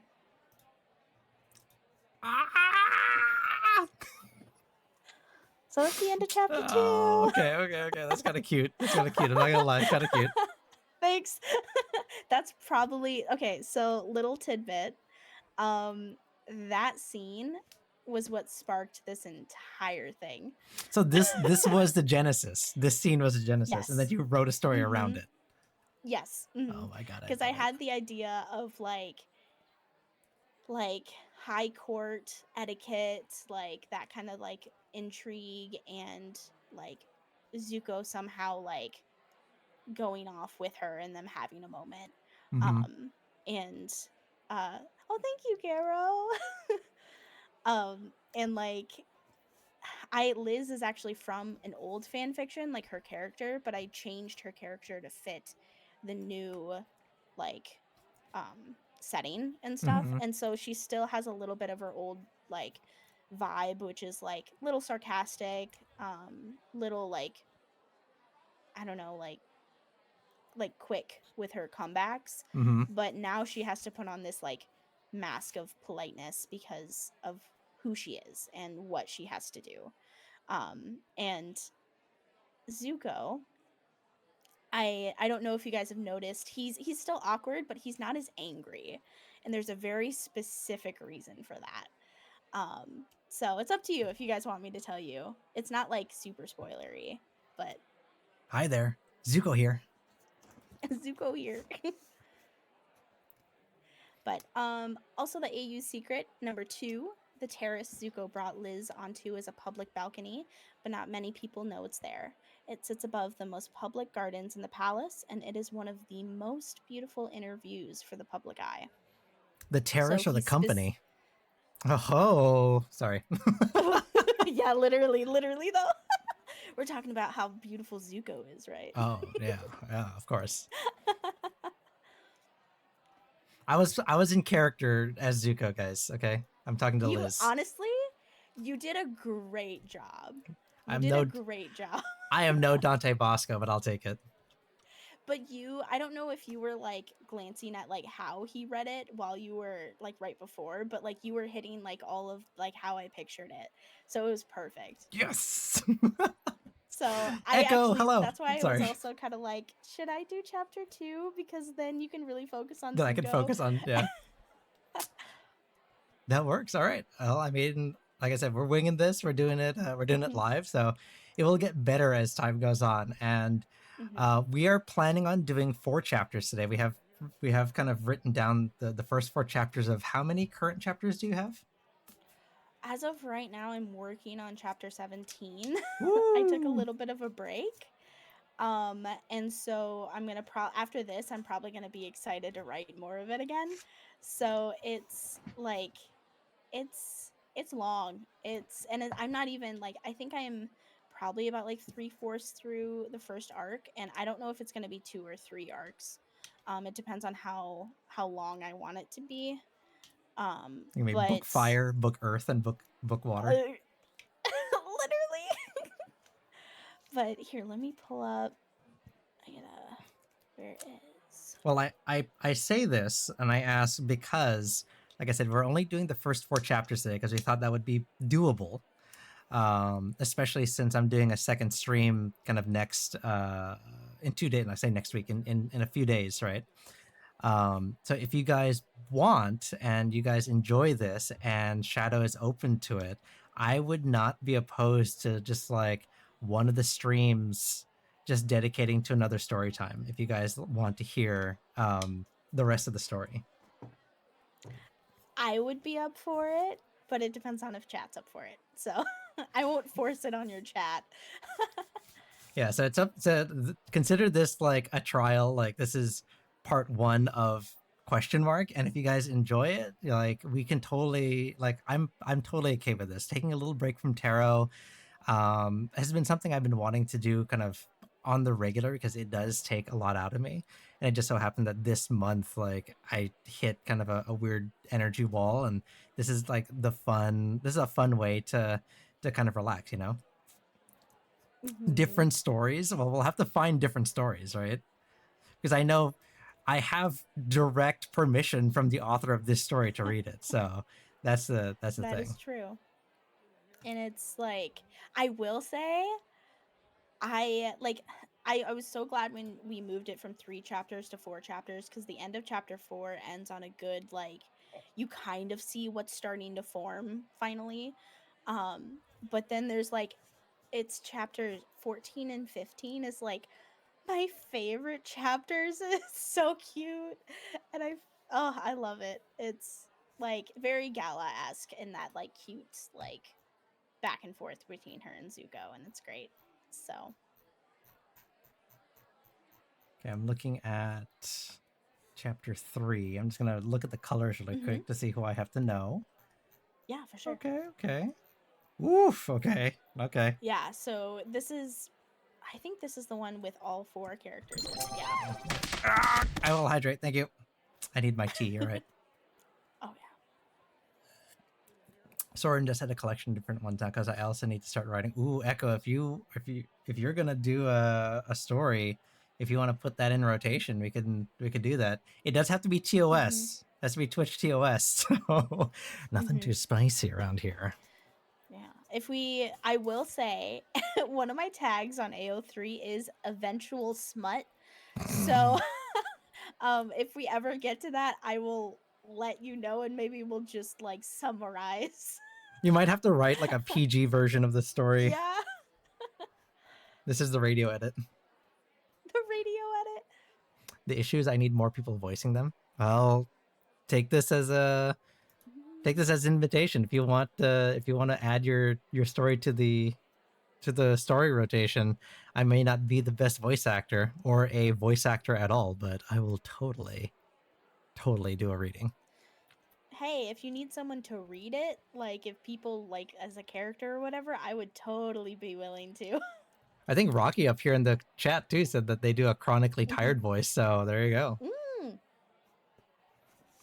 This might be a reoccurring segment in the streams because it sounds like there's at least some kind of story reading, some kind of story time that wants to be that wants to be here. So let's put that on the list. That Yes. might be a thing.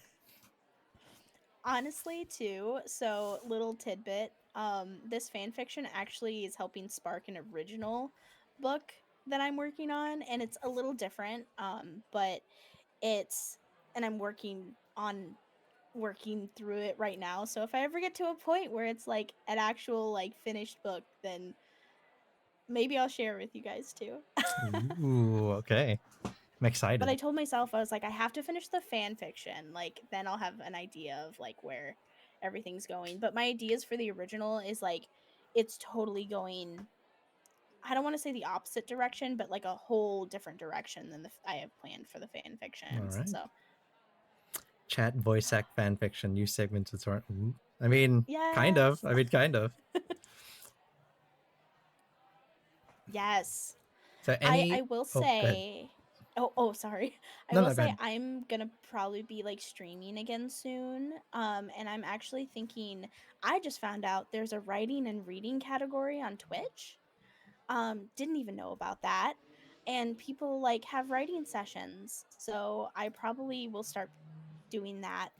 maybe on like Wednesdays. I don't know, but we'll see. So if anyone wants to join those, I'll be doing like Pomodoro stuff and like just like a space just to um I don't know, like write alongside each other if you guys want. So Wait, there's a writing and reading? yeah, and they're really nice. It reminds me a lot of like the tarot community, Mm-hmm. with like how like especially like a couple years ago when like Mm-hmm. you like they were just so tight knit, and like it reminds me exactly of that. Interesting. Garo, you told me that I know, but yeah, I really wasn't listening. I was like, but I'm not a writer. Oh, but you know, you did say that, didn't you? Okay, I just wasn't listening at the beginning before stream because right now we're on special events. Should we be in writing and reading? I think we should. Because we're not really writing, but we are reading, right? So maybe we We are change. reading, and this is written. Okay, I'm gonna turn my AC on. I'm sorry if you guys can hear it, All right, we're gonna do but writing and reading. Why not? Since I have the author's permission, that's fine. mm-hmm. Not that I don't love you, Garo, but you know, I wasn't listening. So I was too busy trying to fix. So I use I have a playlist that I use on the background for my streams, right? And I was starting my stream and I was checking everything. I was doing like a pre launch checklist, and I had no background music. I was like, what the heck's going on here? And then it turns out YouTube had like changed something so that the link that I was using had broke. So it only played one song on the playlist instead of the entire playlist. So I had to re-upload everything. Oof. So I said so oof, and that was muted. so I was behind on it. That's why the stream started late because I was trying to fix it again. And my microphone software decided to update when I turned on my computer. So I had to double check all that too. But before we go into chapter 3, any questions for the author? Oh I'll, yeah. I'll open it up if anyone has any questions. Again, you don't have to, but she's here, so. Mm-hmm. Yeah, you can like ask. You know what? I will be like, unless it's like overtly spoilery for a big hit, if you guys have any questions on like changes to the AU or like character beats, um, or I mean, I will say I'll actually give you guys this because this is like past Zuko technically. So, you know how like in the show, Zuko is very like explosive with his anger and his trauma and Mm-hmm, like mm-hmm, the way that he reacts to it. So a lot of the times with and this is something super interesting about just the show in general, is not all the times, but sometimes when someone is that angry or like traumatized, they don't lash out at people they don't lash out at people they don't feel safe with, mm-hmm, right? So like the idea that like Zuko is with Iroh, I think is giving him the the like he feels comfortable enough with Iroh to be explosive and to be mm-hmm. angry and It's having that vulnerability. lash out. Yeah. Yeah. And he but with the No 100 Year War, but also still kind of a lot of that trauma is still there for different reasons. Um but uh he was in the palace the whole time. So instead of going outward with his Mm-hmm, trauma, he decided he needed to be the perfect prince for his father, and he needed to make sure that like he was calm and composed to the point of where it was just armor for him. So that is why he's not like angy Mr. Zuko. Like, and you'll see that as we're like as you get more into the fan fiction. that is interesting. It is a different kind Hmm. of anger. Yeah. And he's You have still a angry. you have a couple So, questions in chat. oh, Rocky has one asking if you know what that ship is, which I think their previous chat message was the very first thing on my fanfiction writing list is Mechabat because that has a vice grip on my brain. And then Oh, I don't Echo think I do. Echo says, "How do you properly start writing your stories? Like the beginning of it." That's another Um, interesting one. yeah, that is. And this is something I actually really struggle with. I actually with for this fan fiction, it actually happened fairly easily because like at first I was gonna have the gala be the first like chapter, right? And then it was like, oh no, it's gonna be like better if like you realize it just kind of like the idea popped up of like, oh, but what if you know that Zuko's already kind of pining for her a little bit, Mm-hmm. like, and then you know that it's not him just being awkward, it's him being awkward because he's interested in her. Um, but as of like that, like the writing aspect of it, write what you're most excited about, even if Mm-hmm. it's way later in the story. So like the gala was the first scene I wrote. And then I like worked around it because I was like, that's a cold open. um and like, and it was great, and I could have made it work, but it's write what you're most excited about, even if it's a scene that's way later, and then just kind of go from there. So if you're excited about a different scene, write that, because you can always go back and change it. Like chapter 2, like the gala did not, the first half did not look like that at all. And the first draft was Zuko walking up to her and being like, hey. And like it was not him, and I kept going back to it. I was like, this is not Zuko. If you want to see how the gala was originally, it's still up on AO3 right now. I haven't updated it with the new chapter yet. um but and I can post that in Discord. Oh, wait, is uh this a stream exclusive version then? yeah, it is. I Ooh. rewrote it like literally like a couple days ago. You guys should feel So it's a special. stream exclusive. I've read But yeah. 800k. I've read 800k of words for that ship this month. My brain may be brain rotted. It's a ship between a depressed twink superhero and an ex-villain redeemed Ooh, hero. What? Oh wait, you told me about this, Rocky. You sent this to me. I still haven't read it yet. what? Oh yeah. Okay, I know what you're talking about. Yeah, I think you sent this one to me. Let me check our DMs. Yeah, from Dispatch. That's what it is. I was about to say That's right. See, I haven't played that game. I haven't played it. that game. I watched Kawa play it. I had to censor myself. I guess it doesn't matter because I've said his name like 3 times. But I watched Kawa play that, and it's really good. Like it's really fun.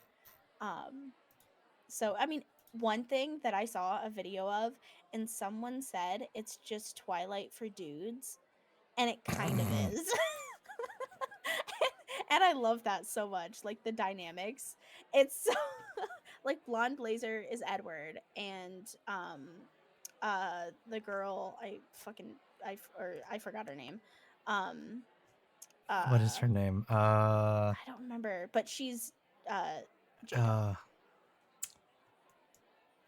And then the main character is just so just plain. You can fit anybody into him. See, I tried to read and watch Twilight. I could not get for the You movie. should. For the movie, I could not get past the first 15 minutes. I had to stop watching it. I I couldn't am stand it. I couldn't stand it. I am a dumb Twilight stan. I hate to love it, or I love to hate it. Does that make sense? Like Mm-hmm. it's, but also I read it in middle school. So like, and I was in middle school during the hype of like the first hype of it. Okay, So fair. um it's, and I have all of the books. It's fine. And I have Twilight Crocs. It's fine. Why do those say? First of all, Crocs are like the worst shoe. They're so But why? comfortable though. They're so comfortable. There's Have you only ever worn a Croc? no. I have not. Why would I wear Crocs? Exactly. My point is made. I don't wear shorts. I don't wear Crocs. Like I wear long pants and I wear sneakers or dress shoes or boots. Those are what I wear all the Oh time. my gosh. I I hated Crocs. I thought they were so ugly, and then I put some on, and I was like, oh no, these are really comfortable. Now I gotta post my Crocs in the Discord. They there's only one pair of Crocs that I would ever consider buying, and they were a super limited edition Lego collab where it looked like a 4x2 red Lego block. That's what the shoe looked like. Oh, that's cool. Yeah. And they sold out immediately, so I couldn't buy them, but those are the only ones I would ever purchase. But Where? there was a period of time where I only wore side zip boots. Oh, yep. I'm still in that phase. And because I had a thing for side zip boots and Mhm. wingtip dress shoes. So I had a pair of wingtip dress boots Oh my gosh. that I would wear. And I wore them everywhere, like casual walking, like going wherever. I was wearing dress shoes. So I could walk for miles. And now when I'm wearing comfortable shoes, I could walk forever because I'm so used to walking in like uncomfortable shoes. I would die. I'm so like not a walking person. I'm 100% a walking person. I walk forever. Trying And to that's why find a picture of and my Crocs. and that's why I can't do Crocs cuz they don't look like they give me the kind of walking support I need. They're made of You'd foam think that. plastic. You would think that. But I walked a con all day in my Twilight Crocs, and my feet felt great. Like, and I was shocked. See, I will It was raise you insane. I'll raise you the opposite because I walked all day at a con in and I had well I would have worn the dress boots anyways, but I was in cosplay. So Mhm. I wore cosplay all day with the dress shoes and I was totally fine. So I guess That's it's just our upbringing. Just a like guy you from the Fire walk. Nation and a girl from the Southern Water Tribe. What can we say?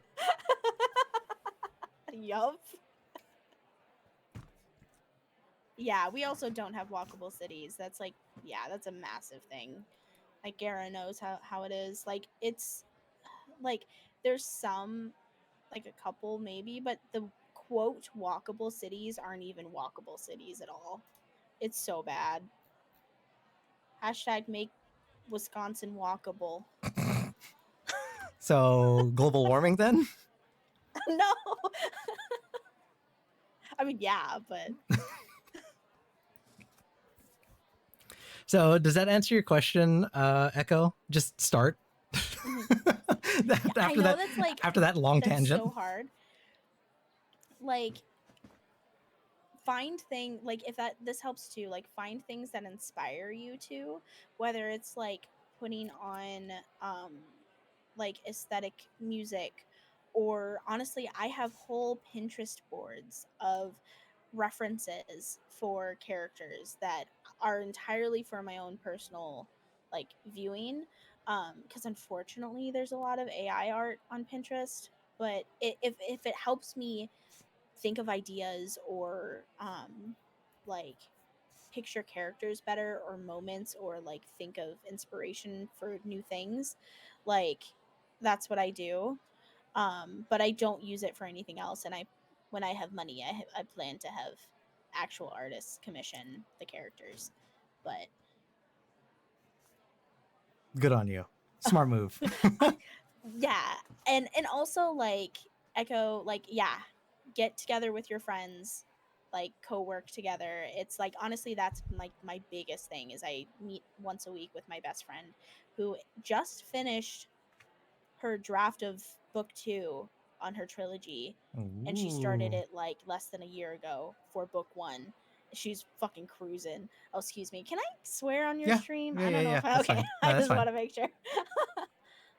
But so she be cruising on hers, but yeah, I guess I don't want to say like just start, but like find ways to inspire yourself to just start, reduce because find ways to reduce barriers, right? true. Like Yeah, the exactly. the easier it is for you to start, the less barriers you have in front of you, the more likely you are to pick it up and go. Like Yeah. I don't write a lot. Like I at least not anymore. I don't really do that. That's not my that's not where my creative like inspiration has gone. But no, I 100% echo what Shadow said. Echo. Mm. Um, that find the path of least resistance to the place you want to be. Like if you like case in point, this second chapter was the first thing that you wrote, right? Like you wrote Mhm. this, worked backwards to justify it, and then worked forwards to fill it out. So Mhm. if you start, Exactly. if you start at the end, great. At least you know where the story is going to end. Now, how do you get there, right? If you have somewhere, if you put something on the map, you can trace a path to it. But if you're just looking at a blank map, you're never going to find out where you're meant to be. Yeah, exactly. Exactly. And like I also like I use Google Tabs for this too. So if I write a scene, I'll like write just like a scene and then I'll be able to take the whole tab and put it in place of like where I want it in the story and add and take away scenes that way too. Hmm. So that really really really helps cuz then my poor little Virgo brain doesn't go, "Oh my gosh, the organization is going to suck." Uh Mm-hmm. cuz I can just change it. So I've been wanting to start my comic for over 3 years. I haven't started yet. Well, just go ahead and start it, and mhm. I will read it on stream for you. There you go. There's your. Do it. I don't know if that's inspiration or if that's just going to stop you from doing it, but It's just I'm blackmail. No, just I'm kidding. here. I'm here for you. I'm here for you. All right. Shall we continue on to chapter 3? Do you want me to take this one? Yes. Yeah, if you All want. right. The crowd is still on, by the way. Oh, If you wanted to change that, yes, I will change that. And then we start. Um, yes, we start here. brilliant. Chapter 3: The Invitation. Liz.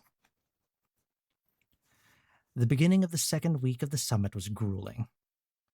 Meetings had ramped up to multiple a day, and they always ran longer than Liz felt necessary. Most of them were events she felt she didn't need to attend, but Kunik insisted she was there to learn and observe the summit's culture.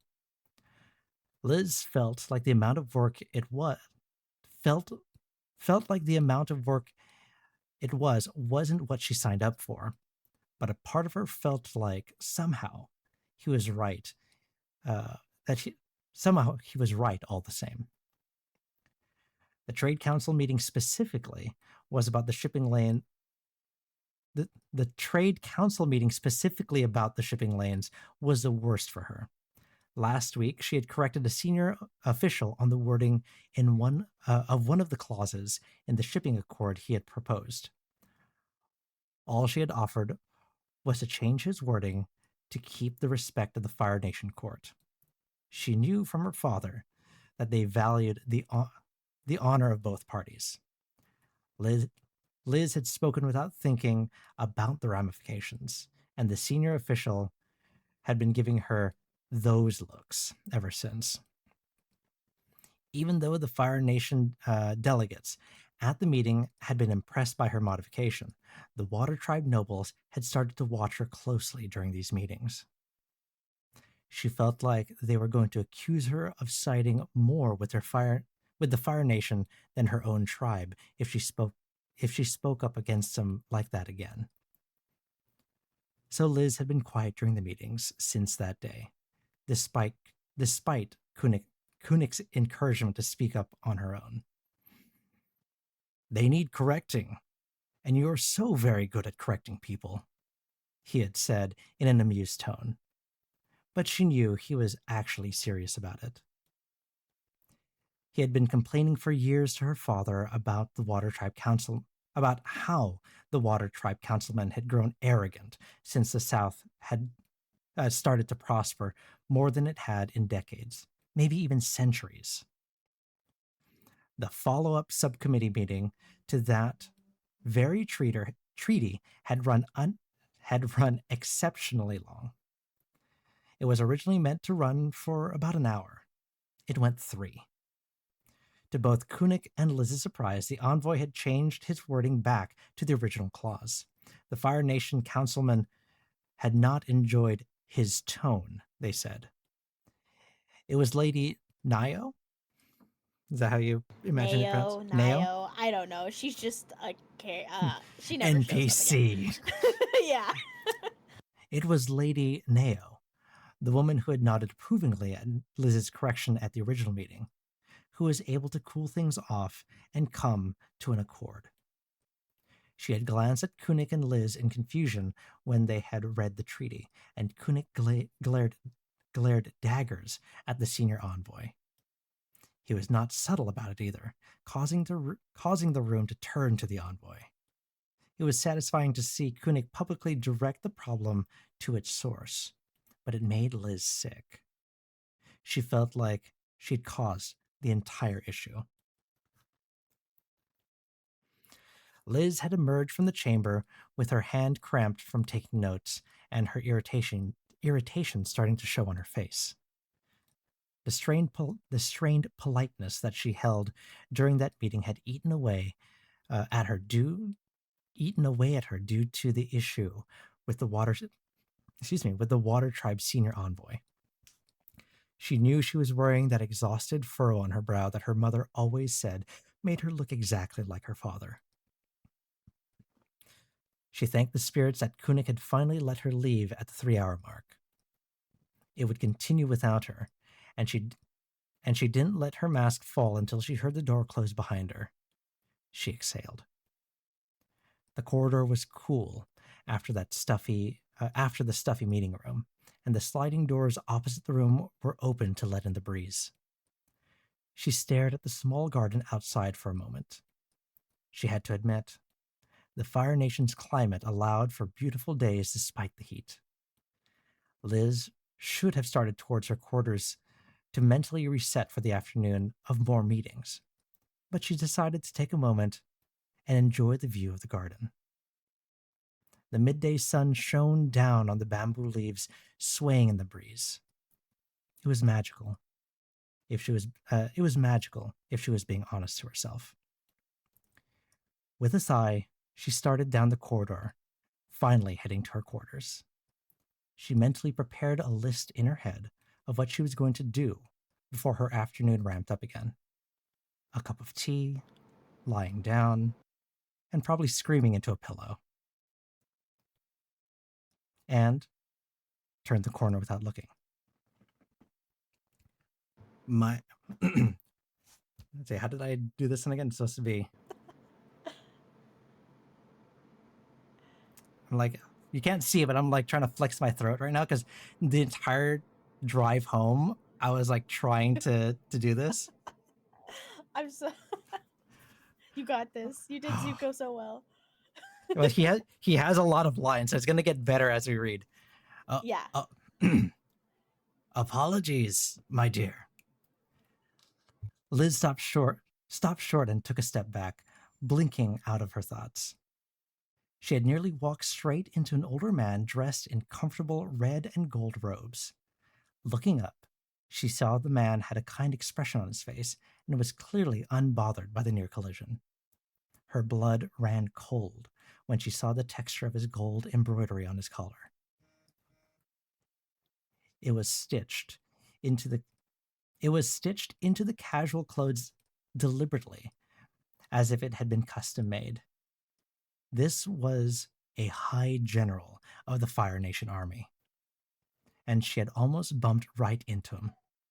Spirits. She really had to start looking where she was going. Forgive me. Liz said, finding her footing and immediately dropping onto the Fire Nation. What?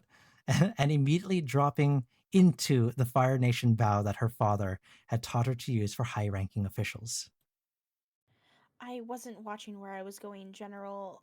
She trailed off, glancing up and realizing she had no idea who he was. She also reminded herself that she should have bowed like this when she met Prince Zuko. Liz pushed the thought away and glanced back down at her feet. Iroh, the old man said warmly, without a touch of irritation. Just Iroh, please. Around here, the nobles float the nobles float titles like turtle ducks in a pond, gawking at each other. He chuckled a bit at his own metaphor. I think we start to forget what they actually mean, especially during the summit. Liz looked up, thanking the spirits that he wasn't angry at her, and smiled a bit at his casual tone. As he straightened up, she froze. Prince Zuko was standing 3 steps behind Iroh, watching her, without bothering to pretend otherwise. But he looked as shocked as she was. Their eyes locked for a moment before he turned his gaze deliberately to the tapestry on the wall, as if to hide any expression on his face. Iroh's voice pulled her attention back. Ah, but you must be the Southern Water Attaché, Iroh said, his eyebrows raising. Liz, was it? She blinked and stammered for a moment. Yes, but how did you. Iroh smiled and waved a hand at nothing. He turned back to Zuko in a flicker of bright amber eyes, then back to hers. Liz couldn't decipher his expression, and she couldn't help but feel a slight unease, as if she was noticing more than anyone else, but as if he was noticing more than anyone else in the corridor. Oh, my nephew mentioned you the other day, he chuckled in response. The silence behind the older man was so loud that it nearly caused Liz to look back at the prince. But she didn't. She kept her eyes on Iroh and felt a slow flush start to creep on her cheeks. She decided to ignore not only the heat, but also the amused look in Iroh's eyes. Did he? She said, trying her best not to breathe out the words. She was ignoring the sound of her pulse in her ears. Mm-hmm. Iroh nodded thoughtfully. He said you had judged the wine at the gala and had a wonderful conversation about him. Liz blinked. That wasn't entirely true, but briefly, Zuko muttered, turning back to his uncle. The prince's eyes didn't meet hers. Of course, as you said. Iroh glanced back at Zuko for a beat, and then his gaze back to Liz. Briefly. His expression made Liz suspect he knew more about their wine conversation than Zuko had told him.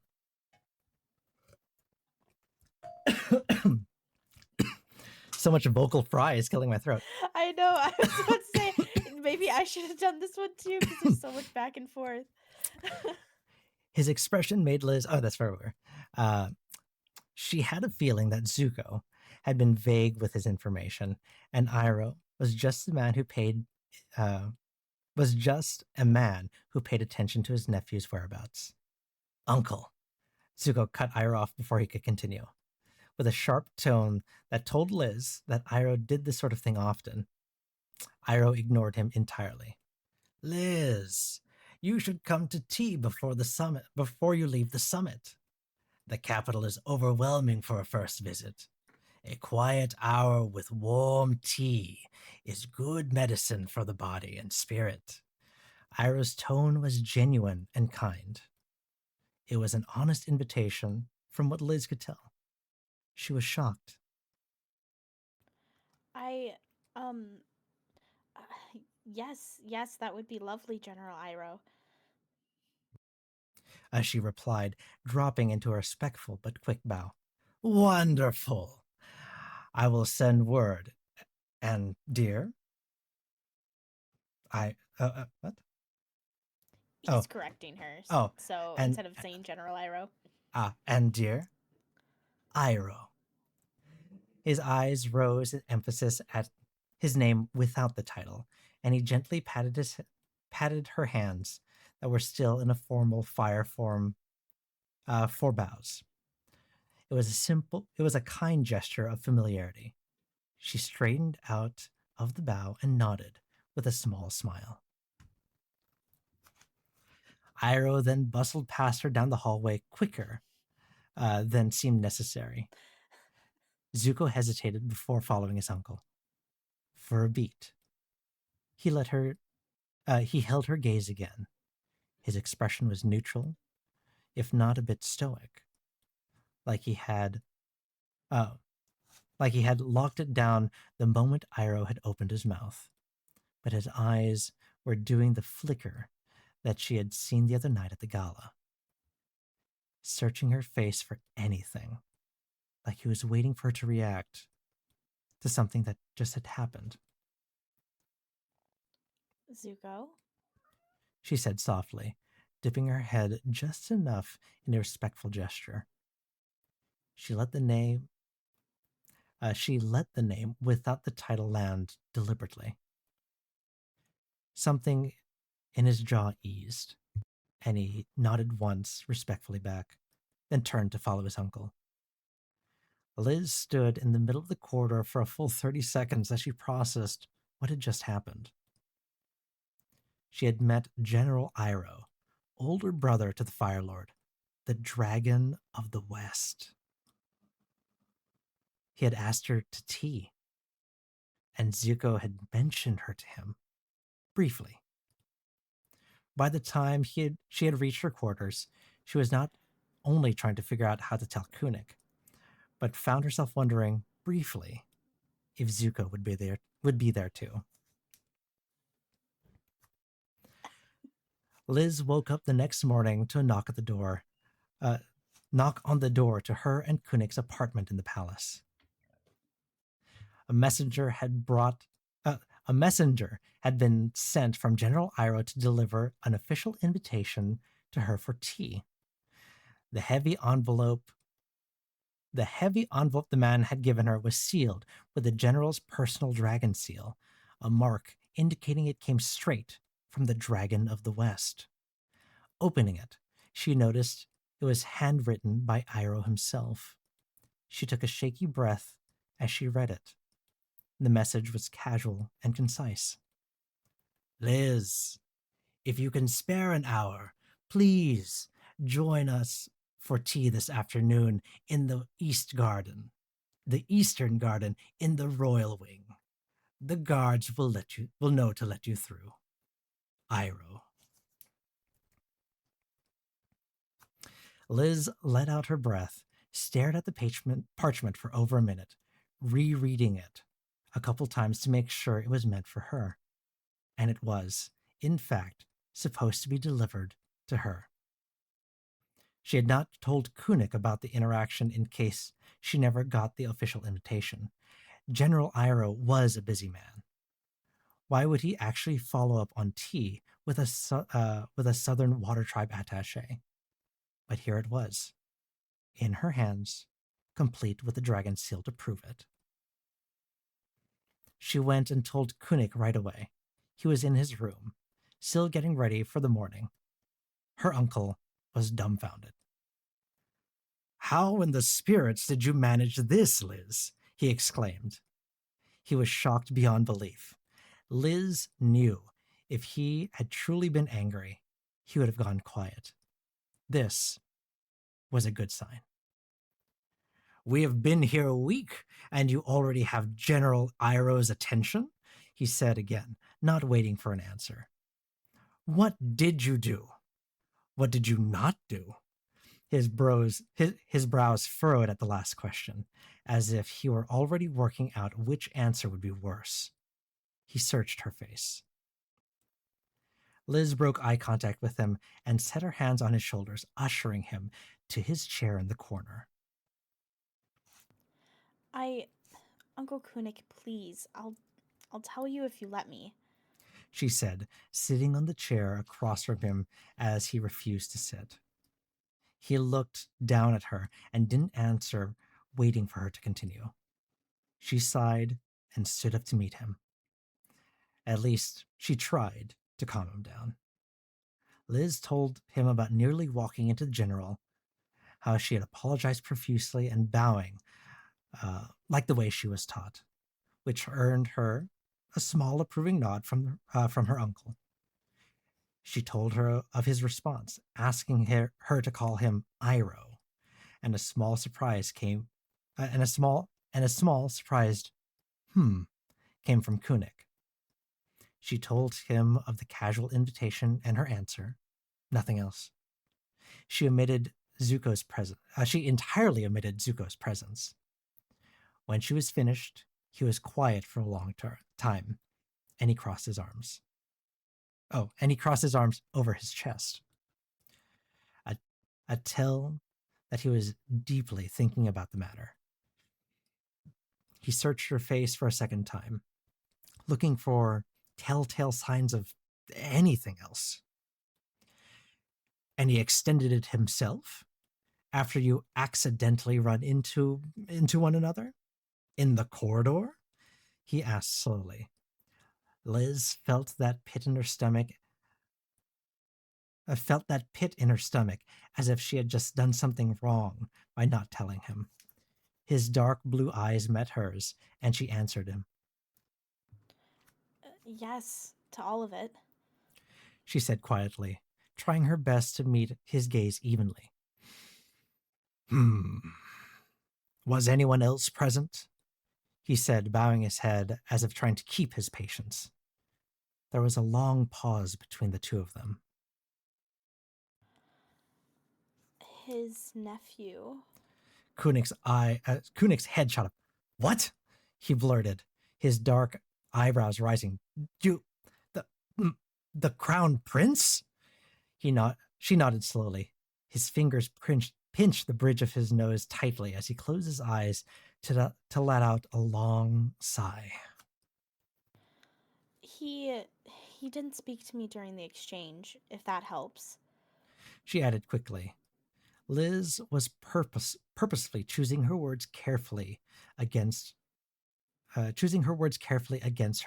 better judgment.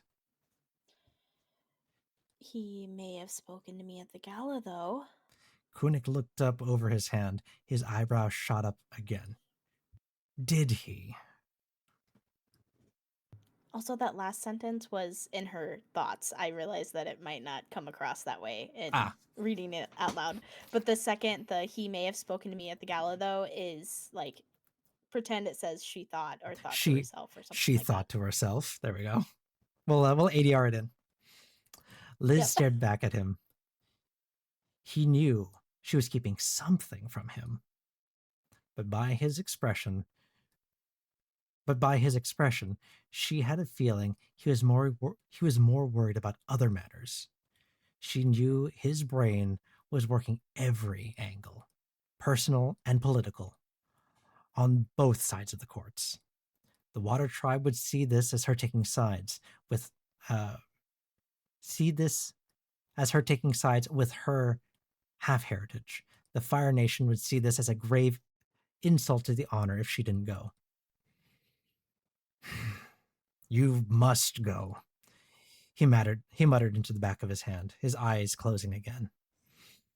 Somehow you've garnered the attention of one of the most powerful men in this summit, and we cannot decline. Go to tea. I'll dismiss you from any meetings we have this afternoon. And, Liz? Kunik looked up at her fully, letting his hand fall. His face softened finally as he took a deep breath to calm himself. Do not be alarmed. You've done nothing wrong, he said softly. General Iroh is known to be eccentric in this court, but he is fair and kind. I have known him professionally since I came into politics. He is a good man, I believe. But still, His hand came up to her shoulder and squeezed. Be careful. Kunik then hugged her, and she returned it. She smiled a bit against his clothes and laughed a bit. At least I'll have a story to tell my father when I return. Kunik let out an exasperated chuckle and pulled away from the hug. You you will not write to him about this, regardless of the outcome. He would probably come marching up here to save you. We'll tell him in person. Liz nodded and smiled genuinely at him. Deal. End of chapter 3. End of chapter 3. How much more Iroh So is there? Oh, there's a lot more Iroh in the next chapter. yeah, so I can do the next chapter, because it's a lot of Iroh. I will So and a hydrate. lot of Zuko. No, actually, maybe I don't hydrate so I can get that vocal fry that he has. Yeah, and then like get the breathy, gravelly Zuko. Yeah, we're getting But there because hydrating is important. we're getting there. So I'm gonna eat my third mochi. Yes. Yeah, you will wreck your voice. So that's a little bit of a setup chapter. So it's funny because I normally wouldn't. Um, how do I put this? Usually these like court dramas. Court Mm-hmm. drama sounds like it's like Order in the Court. No, but like royal court dramas, they don't Mm-hmm. usually appeal to me because there's a lot of just like behind like not cloak and dagger, but it's like, oh, I can't be doing this, blah blah blah. But it doesn't Mm-hmm. lean in. It is kind of that trope where it's like, okay, well, I'm an attaché, you're the crown prince, but it doesn't lean fully kind of into that trope. And I think what benefits here is that Mm-hmm. it is in the Avatar universe, so we already know that like Zuko is not like, at least in the original universe, like he's not a royal. Like he doesn't conduct himself like a royal. And Mm-hmm. despite that this being an alternate universe, I feel like we can still kind of see that. And even without you Mm-hmm. having given us this preface, like of saying, he's still a Zuko, I think we can still kind of attribute that to him and keep the original universe personality and see, Mm-hmm. yeah, he's just as awkward. He is unrefined in the ways of like being truly social. He is Mm-hmm. a angry, awkward, traumatized introvert behind everything, Yeah. right? Yeah. And that's like I'm so excited like if we slash when we get to other chapters too, when he is in the public eye, because like we haven't seen that yet. And so it's really, I don't know, I was just really proud of myself. I'm not gonna lie, like I'm not trying to like toot my own horn, but like I just like what I had in my brain of, and I'll like give this to you guys too, but like he is Zuko, like the Zuko that we know around Iroh and people he's comfortable with, and then for some reason around Liz. And a part of that is because he's interested, and a part of it is because they had that connection at the gala where Mm-hmm. she's like, yeah, people look at me like that. And he's like, oh my gosh, me too. Like that's the big thing is like he's never really met somebody who understands that. And that's like the big hook between the two of them. But like in front of like his father, for instance, or like at a state dinner where eyes are actually on him, he is what I mentioned before of like that like calm, composed, quote, perfect prince. You see a little bit of it in chapter 1 of like there are no dialogue. There's no dialogue at all in chapter 1 and there's a reason for that. Cuz he doesn't Mm-hmm. initiate with people. Um but so he's like kind of like known as like the calm composed prince, like the one that doesn't show emotion, that has the wall up. But then he doesn't, and we see that later on, that like there is a difference between him talking to Liz and talking to somebody else. I'm gonna have the hardest time not reading the rest of the story. I want to save it for. I want to Yeah. save it for stream. Thank you. Oh, that makes me so happy. I honestly like fell in love with this, and like it kind of I wrote I would say, yeah, I wrote most of these chapters within a month. Like I was going to town, dude. And then I took a break cuz I think I burned myself out just a Hmm. little bit. But now that we're like doing this, I'm like, okay, I really want to continue with chapter 17 now. And a part of it is cuz chapter 17 I feel like it I don't know if I like it, but and it's a turning point chapter, so I need to figure out like do I want to add that second arc, or do I want to omit the second arc and just go into the third arc, because I could Hmm. do that and it would make it a lot shorter. Um so I'm like wondering like how much of it is important, you know. So I got to figure that out, but but I'm glad you like it. I am. Hmm. How do I say this? I connect with one of these characters quite a bit on how you've written this alternate universe version of them. So Mhm. I can commiserate with what they're going through. Let's put it that way. Mhm. That makes me happy. Like having those like connections and stuff too, and like even the original work I'm working on that is based off of this technically, like that idea of that outside wall and the internal storm essentially is like super integral to the character that I morphed from this Zuko character into like an entirely original character. And I also added Kovu elements to him too. And so it's yeah. So it's fine. You would, of But course. mhm, mhm. So, but yeah, cool. Anybody have any other questions or anything?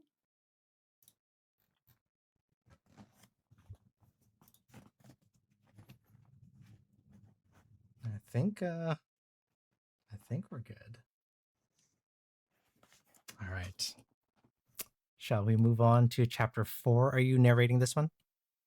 Yes, there's a lot of dialogue with Zuko and Iroh, Oh so I boy. will give you a break and do this one. All I right. forgot how much there was in the invitation, but like if you scroll down, like Oh, wow. it's very dialogue heavy. Okay, okay. So, We're getting into the meat of the story now. We've gone yeah. through all the preamble. We've gone through all Mhm. of the what's that word I'm looking for where you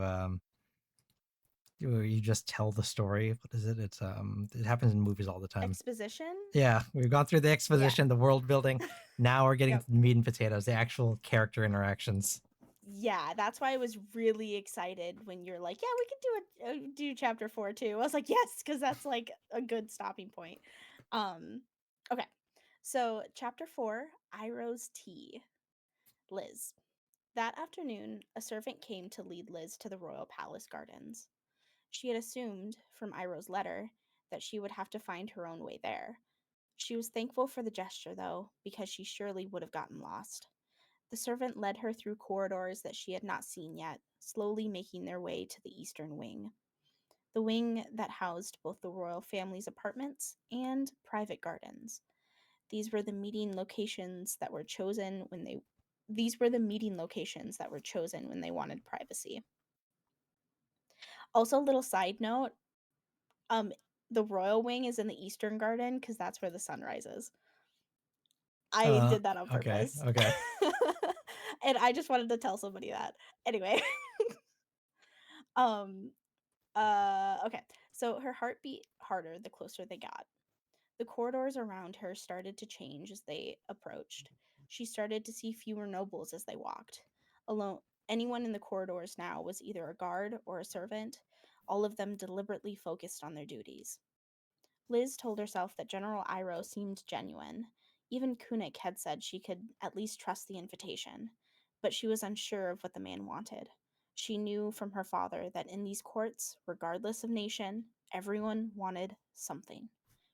The guards standing at the threshold of the eastern wing nodded as they passed, and suddenly Liz felt like she was going to throw up.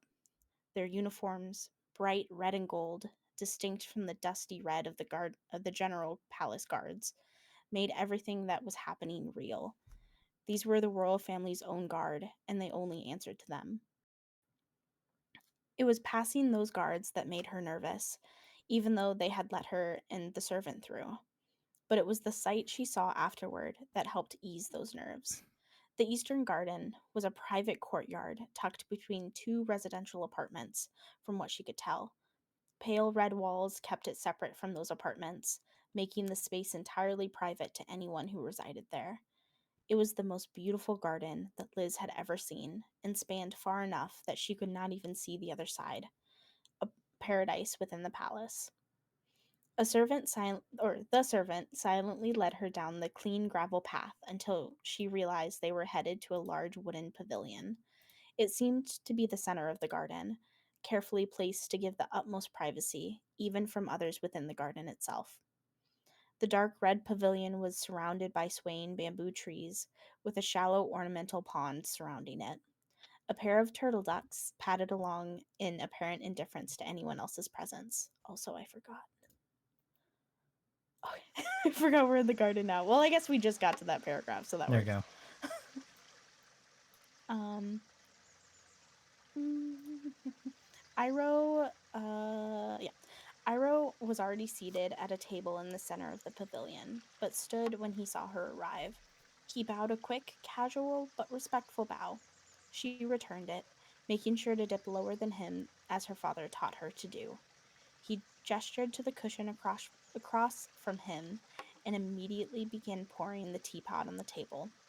Liz didn't even see the servant leave silently. Good afternoon, Liz. Iroh spoke, his voice bright. I have brewed some jasmine tea from my personal garden for us, with just a touch of dried orange peel. He passed her a cup with a grin. I've been experimenting and would love to hear what you have to think. What you think? His eyes held a sparkle to them that Liz found surprising, but oddly comforting as well. She took the cup. Thank you, Iroh, Liz answered before she took a small sip, the steam of the tea wafting around her nose. The taste was beautiful, floral with a hint of something bright she didn't recognize. She assumed that it was the orange he mentioned. She had never eaten an orange before, but had heard amazing things about the Fire Nation islands and their fruit. It tasted exceptional compared to the wine that she had at the gala. It tastes lovely, she said softly, making sure to take another sip before she went on. This is a refreshing change from the Labrador tea in the Southern Water Tribe. It is usually only drunk to warm and strengthen the body. Iroh chuckled, pouring on into his own cup. She realized he had waited for her to arrive before serving himself. Labrador is excellent with some hibiscus and juniper berries. Iroh said. His tone spoke that he had tried it many times. It is amazing for endurance in the body, yes, but it should also taste good. He laughed a full belly laugh at that point, taking a sip of his own tea. Liz found herself laughing a bit with him. The afternoon drifted into easy but careful conversation. Iroh asked about her time at the summit, how she liked the Fire Nation capital, and asked about the Southern Pole. He said he had not been there in some time, but remembered that penguin sledding was always a favorite of his. She laughed at that, telling him that she had not done that since she was a child. He told her that should do it more often. He finally circled to her family, asking carefully and respectfully, but it seemed to her that he had a genuine interest. She told him about her mother and the jewelry or she told him about her mother and the jewelry she made from animal bone. Liz admitted it wasn't her style, but she loved it all the same. Then she started telling him about her father, how he supported her mother in her business, and helping Kunik with some village protocol when he was home. He always helped everyone as much as he could. She talked about him until she realized she had been talking for 10 minutes straight. You should hear your excuse me. You should hear yourself when you speak of him. Ira said gently as she trailed off to stop her bubbling monologue. He seems like a very good and honorable man. She looked down at her tea as the pang of homesickness struck her chest. Iro must have seen it on her face. She was trying to hide it, or she wasn't trying to hide it, honestly. Now, Iro continued, more brightly. tell me, how do you light the lanterns in the south during the deep winter? I have not visited during that time, but I am told the cold makes things difficult. Oh, flint works just fine in the cold. She paused, then half shrugged as she went on. Though half the time I just light them myself. She kept her tone casual, but she realized she hadn't told anyone about this part of her since coming to the Fire Nation. Iroh's eyebrows rose. You are a firebender. Yes, she spoke quietly now and lifted her hand. A small, controlled flame lit in her palm. She twisted her hand and let the flame dance along her knuckles before she let it slide back into her hand. That was the first trick her father had taught her. The turtle ducks did not even glance up. I see. Iroh said warmly. Did you have a teacher? My father, mostly. There aren't a lot of options for a firebender in the southern tribe. He's not a master, but he's good enough to keep me from accidentally setting pelts on fire anymore. She laughed a bit, and Iroh returned with his own bellowed laugh. There are worse foundations. He said, deepening his smile. We'll have to. The pavilion gate creaked. Liz closed her hand on the flame, glancing up at the sound. Zuko stepped inside, glancing away from her as she looked up. He was in less formal robes today, still red and high-collared, but they were lighter and seemed easier to move in. They looked almost casual, but still held the regality of a fire prince. She assumed he made sure to keep the semi-formal attire until the summit was over. Nobles were judgmental, especially during treaty talks. Uncle, you said you wanted to speak with. He glanced over at her like he was utterly shocked to see her sitting there. Iroh must not have told him that she was here. Liz noted that he wasn't. Liz noted that he wasn't throwing up the polite stare. Oh yeah, wait. Okay, yeah. Liz noted that he wasn't throwing up the polite stare he wore in the corridors of the palace, almost as if he had forgotten to. I said to come for tea. Iroh spoke firmly, but with a smile and a twinkle in his eye. Sit, sit. Liz was just demonstrating a most beautiful firebending hand. Zuko stopped halfway to the third cushion on the floor. He looked down at her for a moment after Iroh spoke. Really looked, like he had at the gala. You're a firebender. He said, his voice laced with the faintest hint of surprise. Yes, she replied to him, meeting his gaze and trying her best not to look away this time. You didn't mention that. You only spoke to me briefly, remember? Her blue eyes sparkled with slight amusement as she responded. The corner of Zuko's mouth turned up ever so slightly, the almost smile he never let finish. This was the most she had seen of it since meeting him. He sat next to Iroh, making sure to keep a wide berth from her. She was acutely aware of it, the air tickling her like static. It didn't feel avoidant more so than deliberate, like their space on the terrace during the night of the gala. Liz caught Iroh's beaming smile as he poured his nephew a cup of tea. She realized with confusion that she had not seen a third cup during her long talk with him. Where had it come from? She pushed the thought away, trying not to dwell too hard on it. The conversation rearranged itself around the three of them over the next half hour, Iroh orchestrating the flow of it. They drank tea. Iroh asked Zuko a question about a meeting the prince had attended that morning regarding a treaty signing.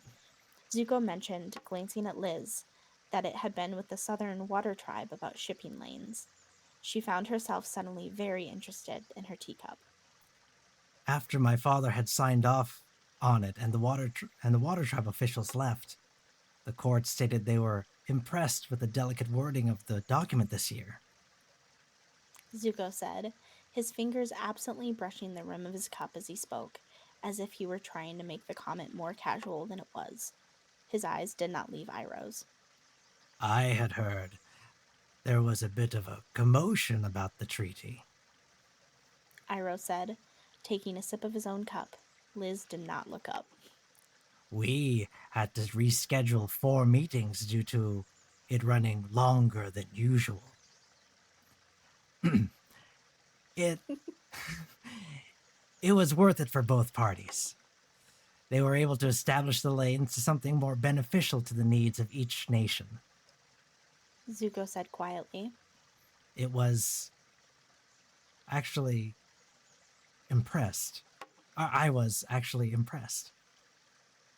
Liz's eyes widened despite herself. That's good, she said, her words stuttering for a moment. The silence that followed felt monumental to Liz, but it didn't seem to bother Iroh as he rose from his cushion. He didn't rush to stand, but the action was sudden compared to the flow of the conversation between them. Forgive me. I have just remembered I owe Master Piandao a game of Pai Sho this evening, and I must be on my way. The general said with a warm smile. He laid a hand on Zuko's shoulder briefly. Show our guest the koi gate before she goes. The light of this hour is magnificent. He glanced at Liz. He glanced at Liz. Oh, that's something I missed. Oh, That's Iroh again. truly a sight to see while you're here, my dear. Zuko started to stand up in protest, but Iroh patted his shoulder back down. And my nephew. Do not forget about my lecture again tomorrow. Iroh added. I only do it once a month, and it breaks my heart when you don't come. Uncle, I only forgot once, and that was 6 months ago. Zuko's tone was flat as he stared at the older man. Iroh then turned to Liz and bowed a farewell. I hope to see you again, Liz. You will have to tell me about how you enjoyed the koi gate. Iroh said warmly, his eyes twinkling like he was in a conspiracy, and he bustled out without another word. Zuko and Liz sat staring after the man as he turned the corner around the bamboo stalks. A long silence settled in the pavilion. Zuko set down his cup. That was abrupt. Was it? Liz said innocently. Zuko exhaled and looked down as he stood up. She could have sworn she saw the ghost of a smile on his lips again, but it was gone by the time he straightened up. Come on. I'll walk you the long way out. I'll walk you out the long way. He will know if I cut it short. She rose with him, and he gestured towards a path behind them. It was in the opposite direction that Iroh had left the pavilion. The gravel path even curved into the opposite direction. The gravel path even curved in the opposite direction around the bamboo. Liz followed Zuko out of the pavilion, and they started walking slowly through the garden. For a while, neither one of them spoke. Liz was enamored by the beauty of the garden. The afternoon sun was just starting to dip low against the garden wall and cause a golden hue across the green landscape. She even saw small insects dancing against the current of the breeze, their small white bodies illuminating in the sunlight. They continued along the path in a silence that felt like the gala night, comfortable when it should not have been. They passed a stone lantern next to a small stone statue of a dragon, went over a small red footbridge that arched over a stream that bubbled softly. but it was the lacquered red archgate that caused her breath to leave her as she saw it. It stood twice as tall as she was and was obviously the statement piece of the garden. A giant elephant koi fish was painted in the archway. The artwork was some of the most beautiful that she had ever seen in her life. Ira was right. This this is beautiful, she breathed as they passed under it. Zuko didn't look back, or but he did slow down his steps to allow her to look up at it for a few moments. They continued through the garden until they reached the wall of climbing white wisteria, gripping on the outer western wall. Liz walked up to the flowers and gently grasped a flower to smell it. The scene was sweet and warm, the scent was sweet and warm. The scene too. She The scene glanced. too. Yeah, the scene too. She glanced back at Zuko. Is this your uncle's garden? She asked finally. It is wonderful. My mother's. Zuko's voice softened audibly as he spoke. It is. It is really only my uncle and I that use it now, but she designed it years ago when I was young. The paths go where they go for a reason, she told me once. But now I've forgotten the reasons. There was an uh there was an imperceptible God, I can't say it out loud. Imperceptible. Yeah, imperceptible tone to, like, you can't perceive it. Tone to his voice. It sounded almost sad. You you should ask her again. I should. Zuko paused as he watched Liz take another breath of Zuko paused as he watched Liz take another breath of the wisteria. She would be pleased I brought someone. Liz couldn't help but smile as she stepped away from the wall to continue on the path. Her gaze shifted back to him as they started to walk again. The late afternoon light still hung in the air and warmed the tone of his face. He looked almost happy, content. There was a small step where a flat paving stone had settled unevenly, and she did not notice. Her foot caught the edge of it, and she stumbled slightly. It wasn't dramatic, just a lurch, but his hand was hooked under her elbow before she registered that she had even moved. His hand was steady, right at the bend of her arm. He didn't let go immediately. Liz looked up. He was a great deal closer than he had been 2 seconds ago. The sunlight caught his eyes, and she noticed that they were glowing the same deep amber gold that they had on the night that they or amber gold they had that night at the gala under the firelight. Her heart pumped in her ears as she felt the warmth of his hand through the silk of her sleeve.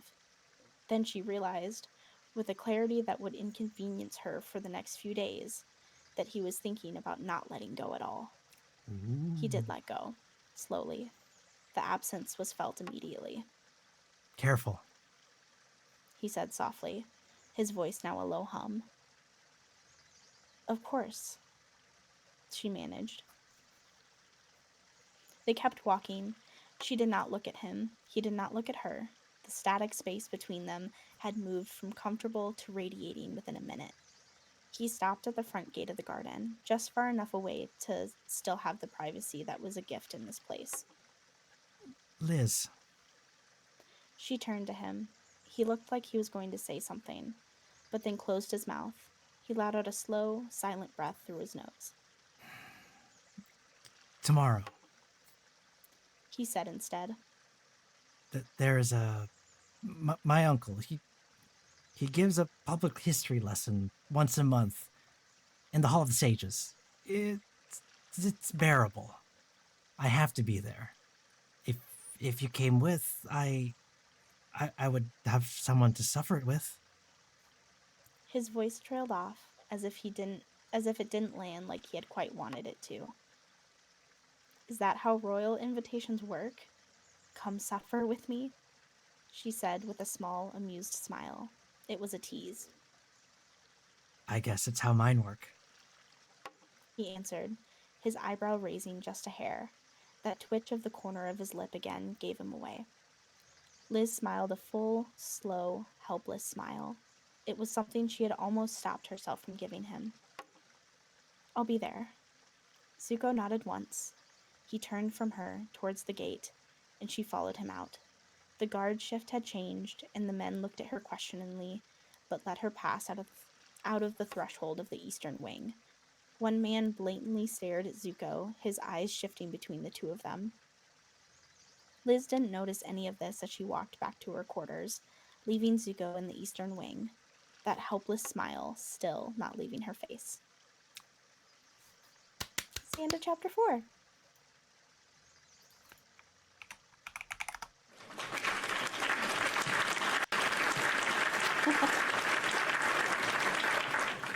Oh no.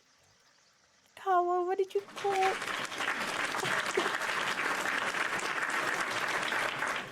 Yay! I am pleased. I am pleased. This was fun. Mhm. I kind of want to see where the rest of the story goes. Not gonna lie. Yeah. Um, let me switch back over to just chatting. See what I mean though? Like chapter 4 is a way better place to stop than chapter 3. Yeah. Because we're just Mhm. getting to like it's a good it's a good cliffhanger. For a couple of Mhm. reasons. Because obviously we have like Iroh doing his Iroh thing, where he's like being this mysterious old man who knows everything but pretends he doesn't know anything. And Oh then we yeah. have Zuko, who's like, "Oh shit, Yep. something's happening here. I don't know how to deal with this." And then we have Liz, who's like coming into her own as well, of like, "Oh shit, I don't know what's going on here." It's Mhm. it's two young people just like stumbling their way through life, and we're just getting to the good part. Mhm. Yep. Oh, that makes me so happy. Like, did you? I'm curious. Did you notice how much Iroh was conspiring?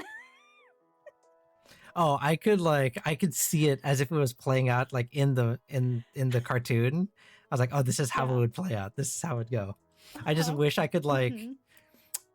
the next time we do this, I'm gonna like I've been rewatching Avatar, so I'm just gonna like keep Mhm. listening to their voice lines to see if I could eventually like through osmosis learn how Yeah. to act like them, because I think there's some level of uh not respect, but there needs to be some level of like Mhm. of in impersonation to get the feeling just Yeah. right. And I'm trying hard, but You're I doing got a great job, honestly. Way I better than I could do. So, I think just by virtue of me being a guy voicing a guy is yeah. the reason why I'm better Mhm. at it than you. Yeah, I mean, yeah, but you're doing a great job. Like the way that you're saying everything is how I envisioned it. I will say, like this scene specifically, like I was like, oh my god, this is exactly how I would picture Iroh saying these things, and I was like so proud of myself of like getting that out. I honestly, like you said, like that respect aspect, especially with Iroh, I Mm, tried really hard. Like, I don't know how many times I changed dialogue and like rewatched some Iroh clips, and hmm I was like, okay, I gotta figure this out. Like his, which part is it? He says something really specific that I'm like, that sounds like it's written. Um,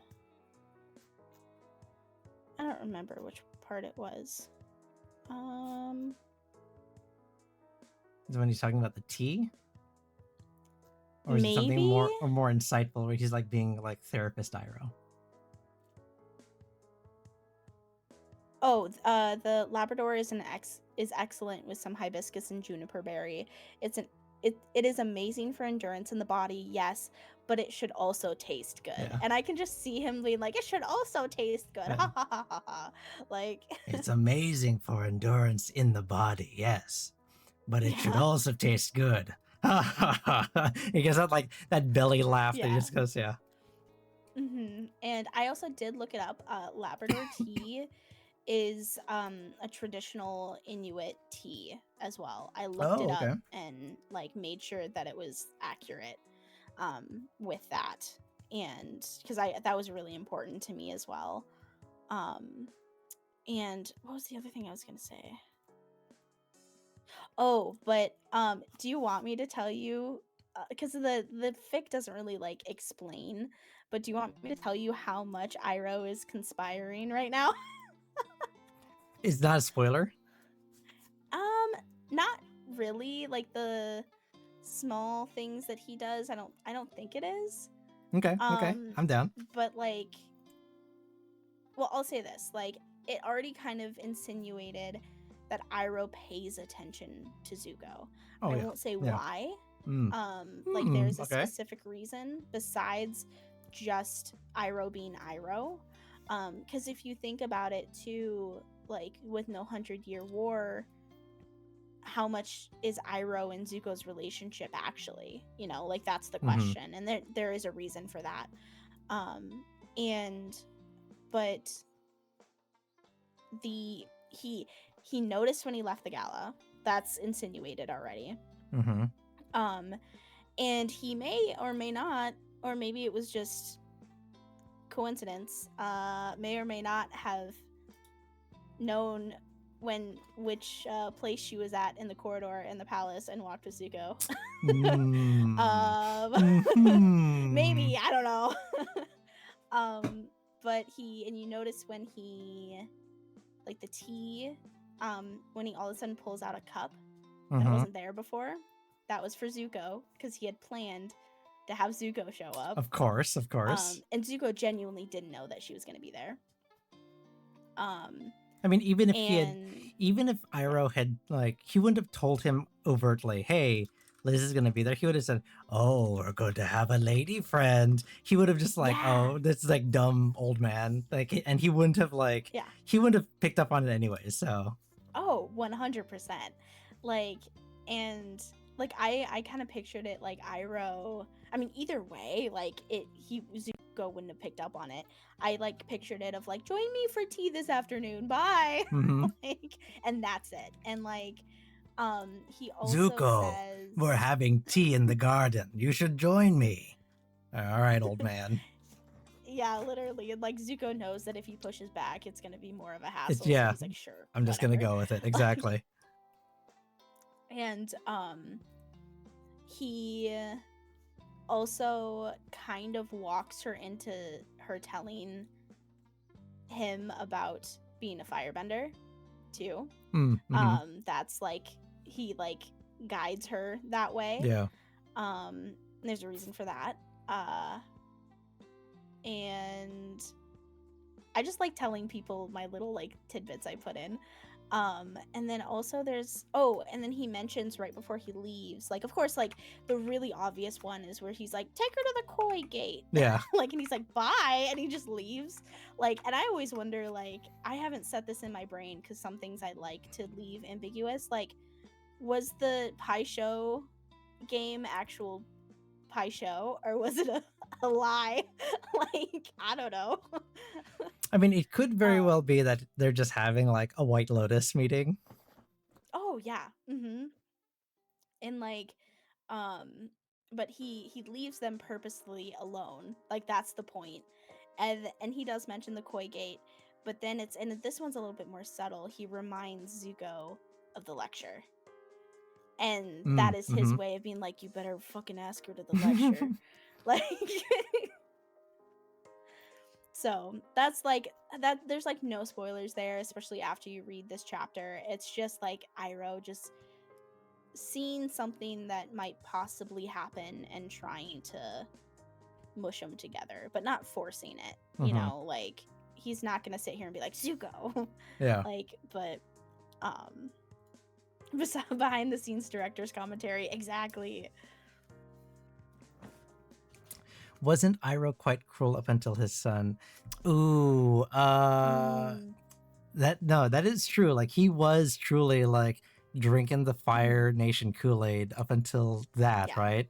So Mm-hmm. since I mean you told me a little bit about this, but since the I 100-Year War did. didn't actually happen, and this isn't a spoiler, right? Like the like his son?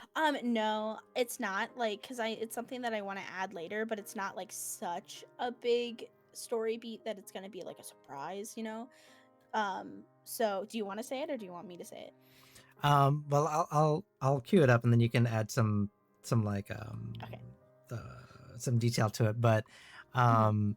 like Luten is still alive, obviously, because the 100-Year War hasn't take place, and that's why I was joking a little bit with the song in the beginning, like "Leaves from the Vine," because that song shouldn't really exist in this universe anymore, right? Like that Yeah. was entirely because his son died in service of the fire army, the Fire Nation, and Iroh realizes, what are we fighting for? Like, this isn't right. Mhm. Like, it snaps him out of that kind of that general reverie of like, are we Mhm. the bad guys here?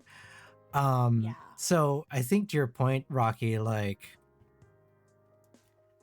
how do we the way I see this and the way I kind of understand kind of this alternate universe, like if you think of, I'm going to relate it back to like another nerd thing.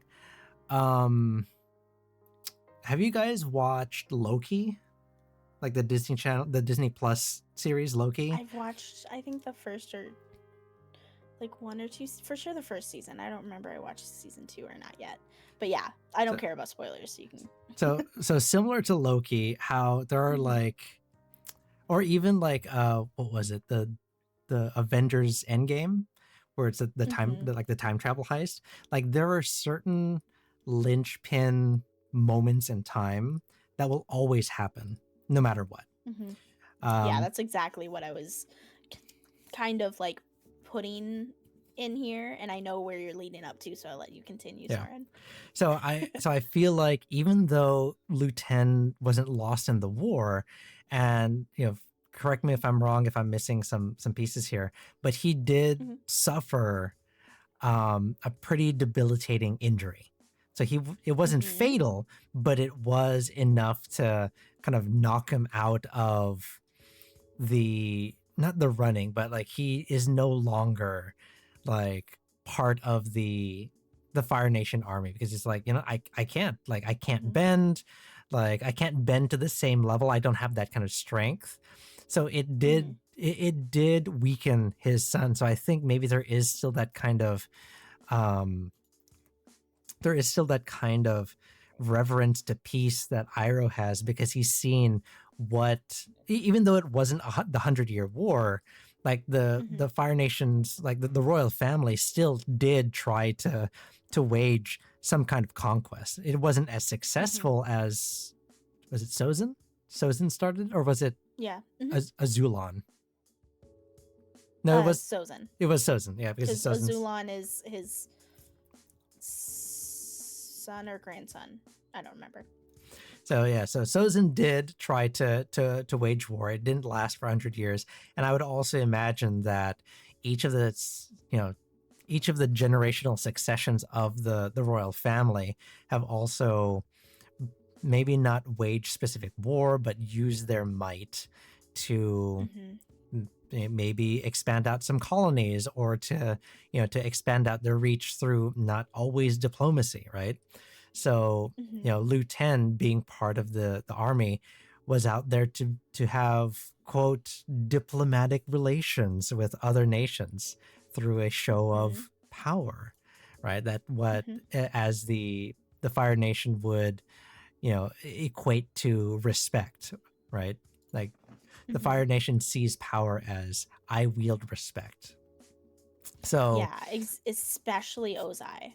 Like that's a yeah, really you kind of get that a little bit in chapter 1 with how Zuko explains that like Ozai's like we're going to make this huge. Like this isn't like just some like oh yay summit like it's here in the Fire Nation.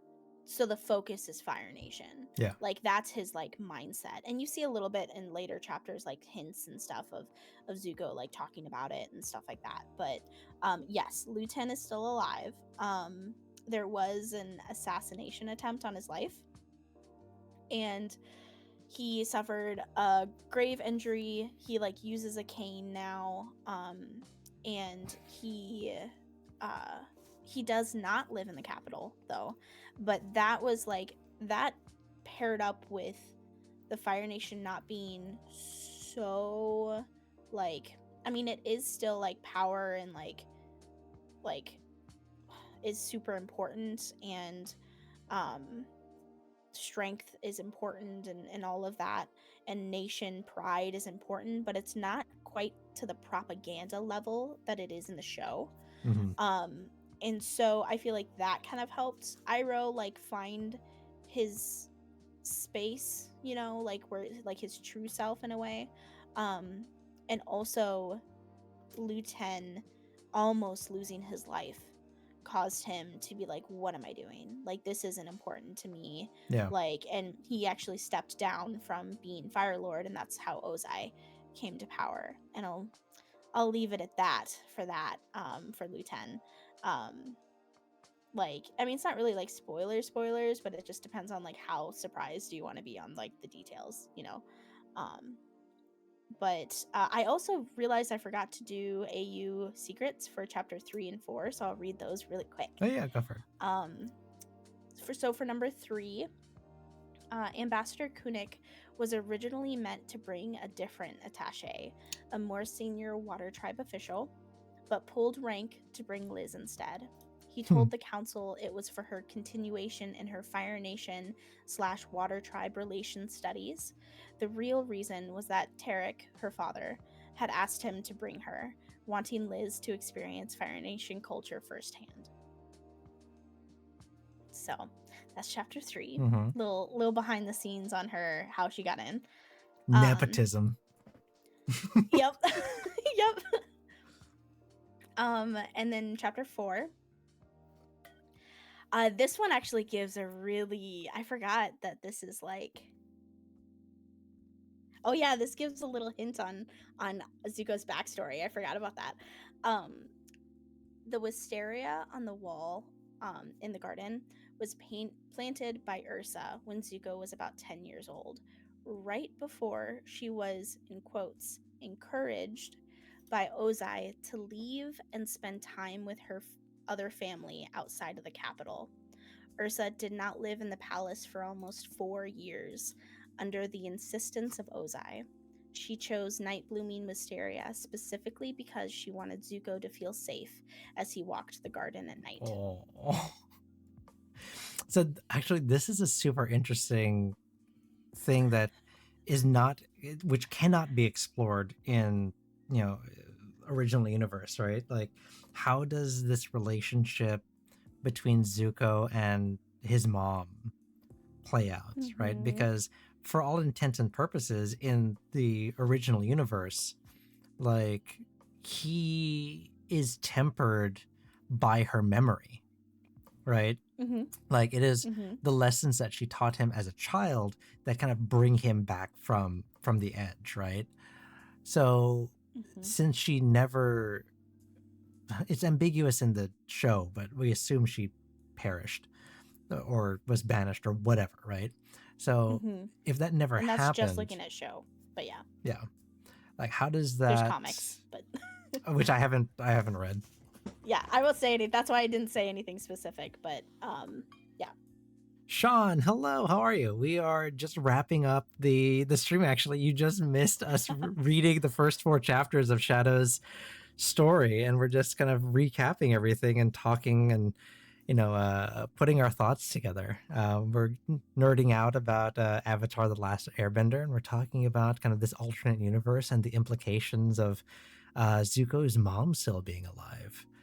Mm-hmm. So I mean, does that mean that she,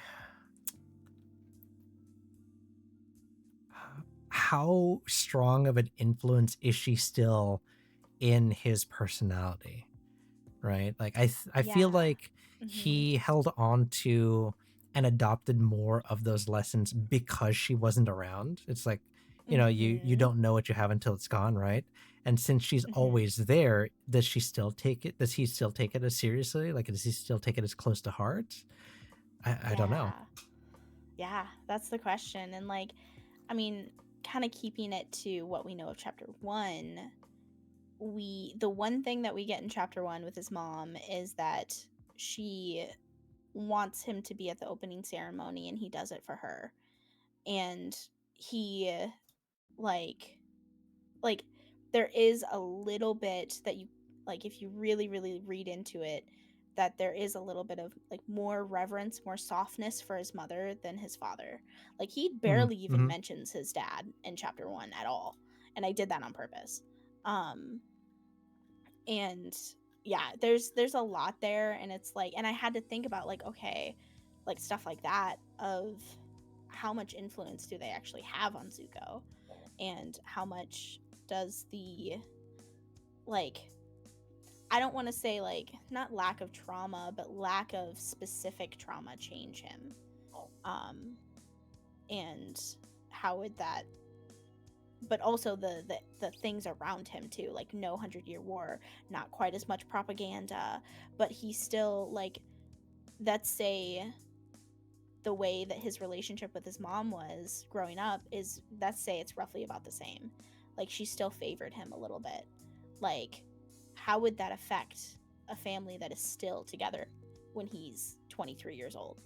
Like, yeah. The real The real question: question. how much trauma does our boy have? Does it need a therapist? Does the therapist need a therapist? And then Sean Literally says, though. I have a random fanfic idea that I won't write. What if Harry Potter is reborn and due to being the master of death retains his memories as Draco? What? Hold on. What? Hold on. I have to reread this. I got lost halfway through and then read Master of Death and Draco Malfoy, and my brain shut off. I had a random fanfic idea that I won't write. What if Harry Potter is reborn and due to being the master of death retains his memories as Drake? Why did he say Draco? Draco Malfoy's grandson. How am I? What?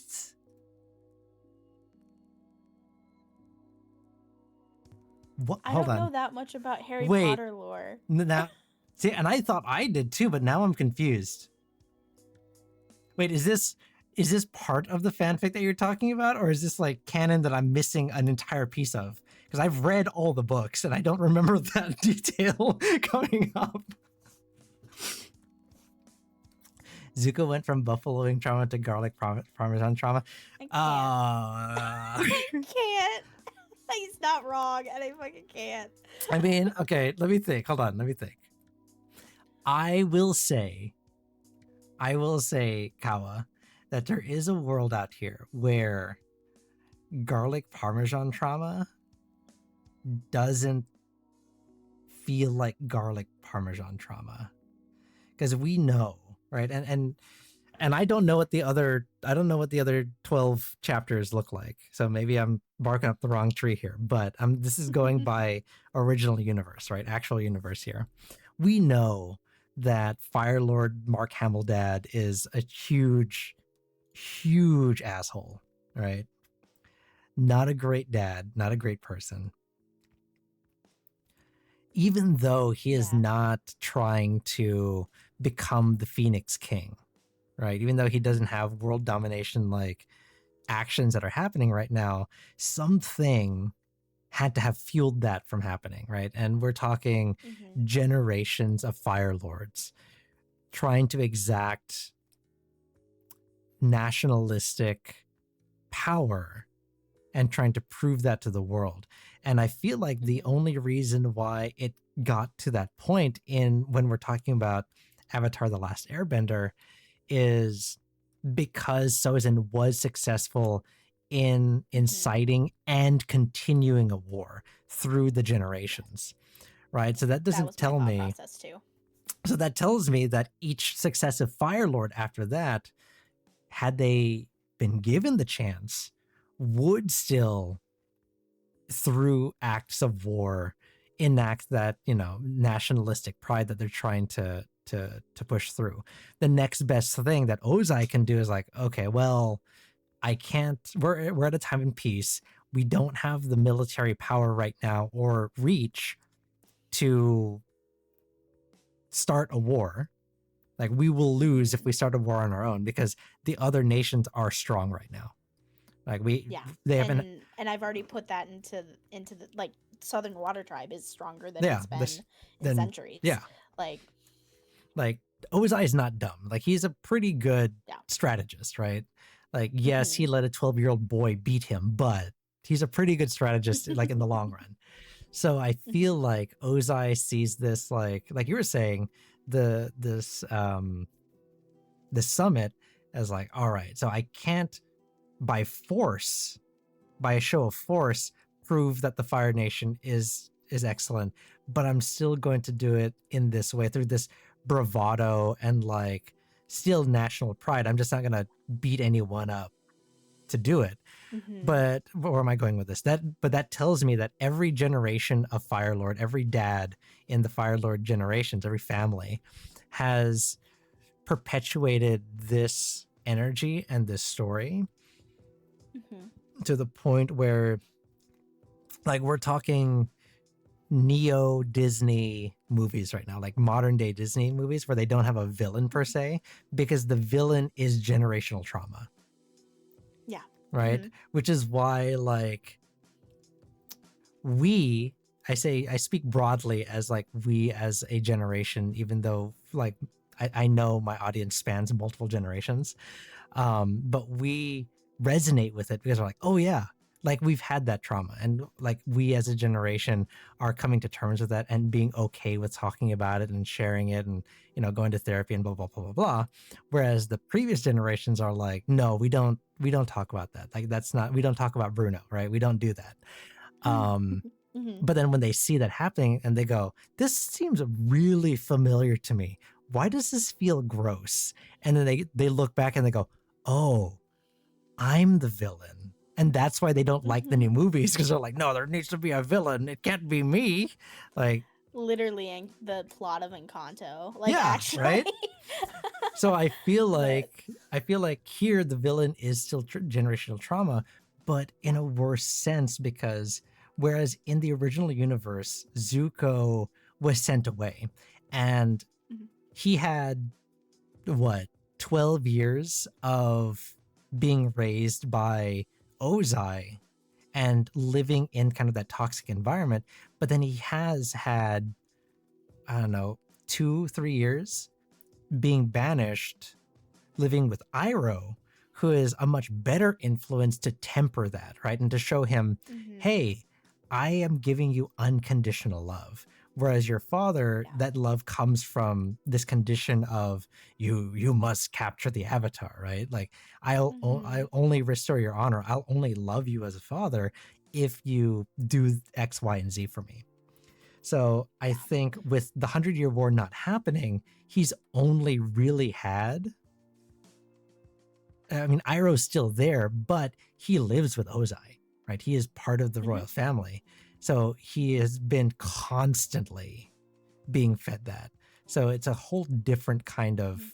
trauma, right? Like Mhm. he wasn't banished, but he also didn't have the chance to temper and learn that there is such thing as a unconditional love that he can have.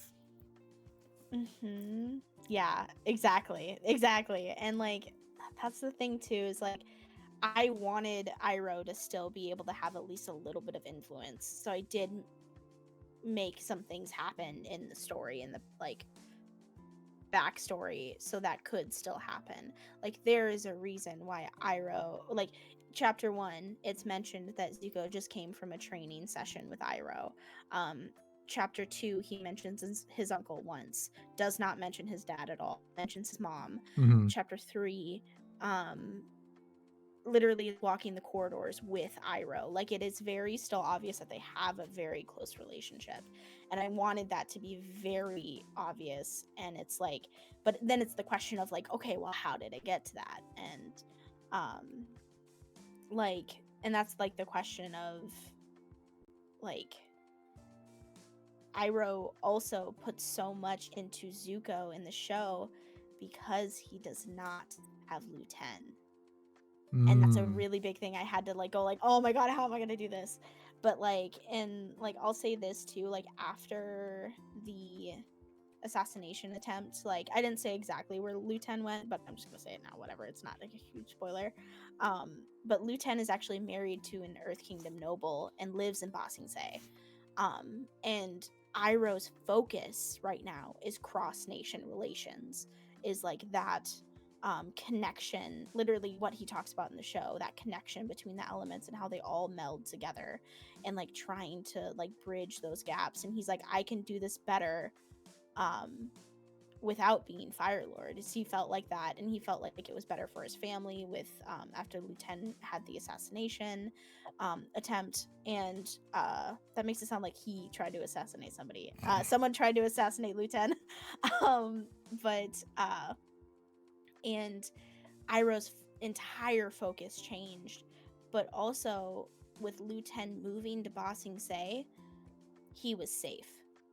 And also like Iroh was like, I will say, all I'll say is Zuko still has the scar. Keep that in mind. Zuko still has the scar, not a scar, the scar. There's a reason why Iroh is still in the capital. And so, yeah, I think that's all I'll give, because otherwise I might give too much. But Interesting. And I will say we don't know what happened to, like, we don't know how he got the scar yet, and we're on chapter 17, so it's a little bit of a long haul, but because I wanted it to be a big moment, you know. That's interesting. I've seen someone make an A where Deku's quirk is what the heck is Rick Sanchez. Garlic parmesan trauma is just Shadow's lactose intolerance. What? I have lactose intolerance. It's fine. I am also lacking in toes, as Garo said. That is true. Yeah. Then there's also an A where Deku is born as Todoroki's twin brother. What the? Ooh. Okay. I also haven't seen that, so I know of the characters. So I'm just like, I don't know what the significance is. Have a problem with you being too common? I can recommend you Trauma. I mean, that's how every like antagonist / protagonist is, right?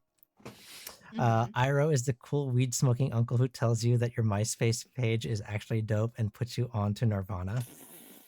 Lord Zuko, have a seat with me. Let's blaze. Let's blaze. Then he takes a really deep hit, and then he like breathes that, and he goes, "That's why I'm the Dragon of the West." Exactly. Oh my god. Tell me I'm wrong. You're not wrong. You're not wrong. Hear me out. Earth and waterbenders create a mud / clay bender. So interestingly, it's never really talked about in the show. I don't know if it's talked about in the comics or in like any expanded universe stuff, but there was a few scenes where they clearly show that a earthbender and a waterbender can work together to bend mud because it's a mixture of both elements, and they can separate them if needed or bend them together. But it does take like skill to do it together, because I think Katara and Toph did it. For which one was it? Painted Lady. They did that one where they were like cleaning out the water. Yeah, and also Katara also does it on the drill in season 2. And then also when Toph and Katara are fighting in season 3, when they're like in the mud, they also do that then too. That is so, it's like specific, my brain. Okay. I thought about saying MCR, but the uncle got I mean, yeah, I don't know what you're talking about. I'm a young and hip. Young and hip. Yeah, you know. That makes you sound older. Shut up! Shut up! Oh my gosh. It's okay. I've never expressly said it, but I think my chat knows I'm of a certain generation. Yeah, I mean, I think we're both in the same. Yeah. So if I remember right, I will say, do you guys? I won't give like a super summary, but chapter 5, I'll give you the title and just like a 1 or 2 word. This is what it's going to be about. Yes, please, because it might be a little Okay. while before we can get to the next reading stream. But I'd love to have a little Yeah, for sure. in on its next episode of Avatar. Yes. Of Avatar, The Last Airbender. Okay. So chapter 5 is called A Thing of Meeting.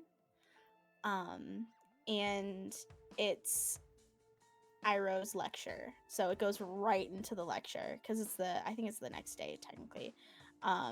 But we get a little bit more Zuko Liz.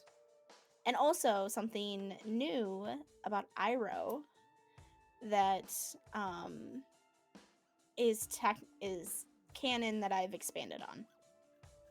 So that's all I'm gonna say. And also it supports why he is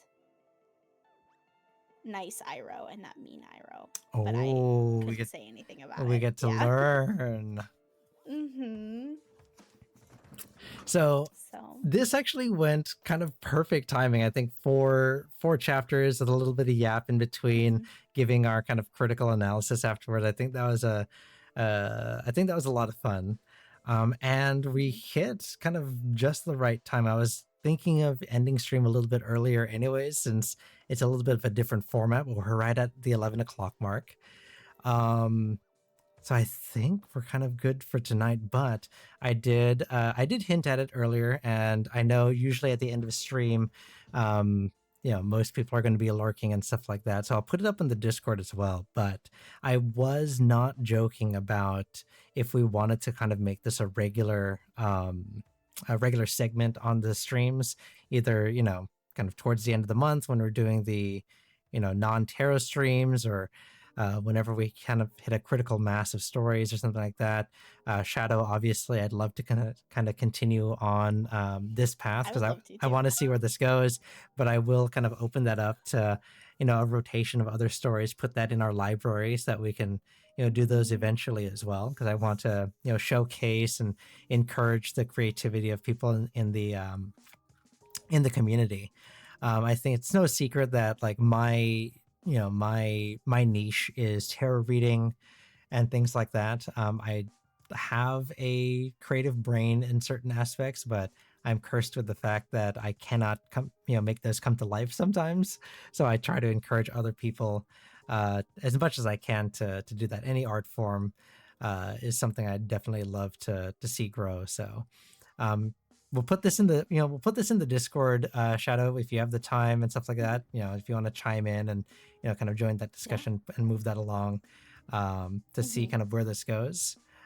Because at the very least, I'd love to at least continue your story, and if that opens up avenues for other people, because I know Echo is saying that they want to start writing and things like that. That would be really, really interesting.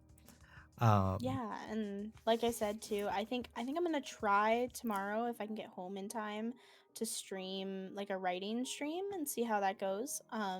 So if you guys do want to join, that would be fun. It's gonna be super chill, just more of like closer to like co-working kind of stuff. So if you want to set aside some time to work on something, it doesn't have to be writing.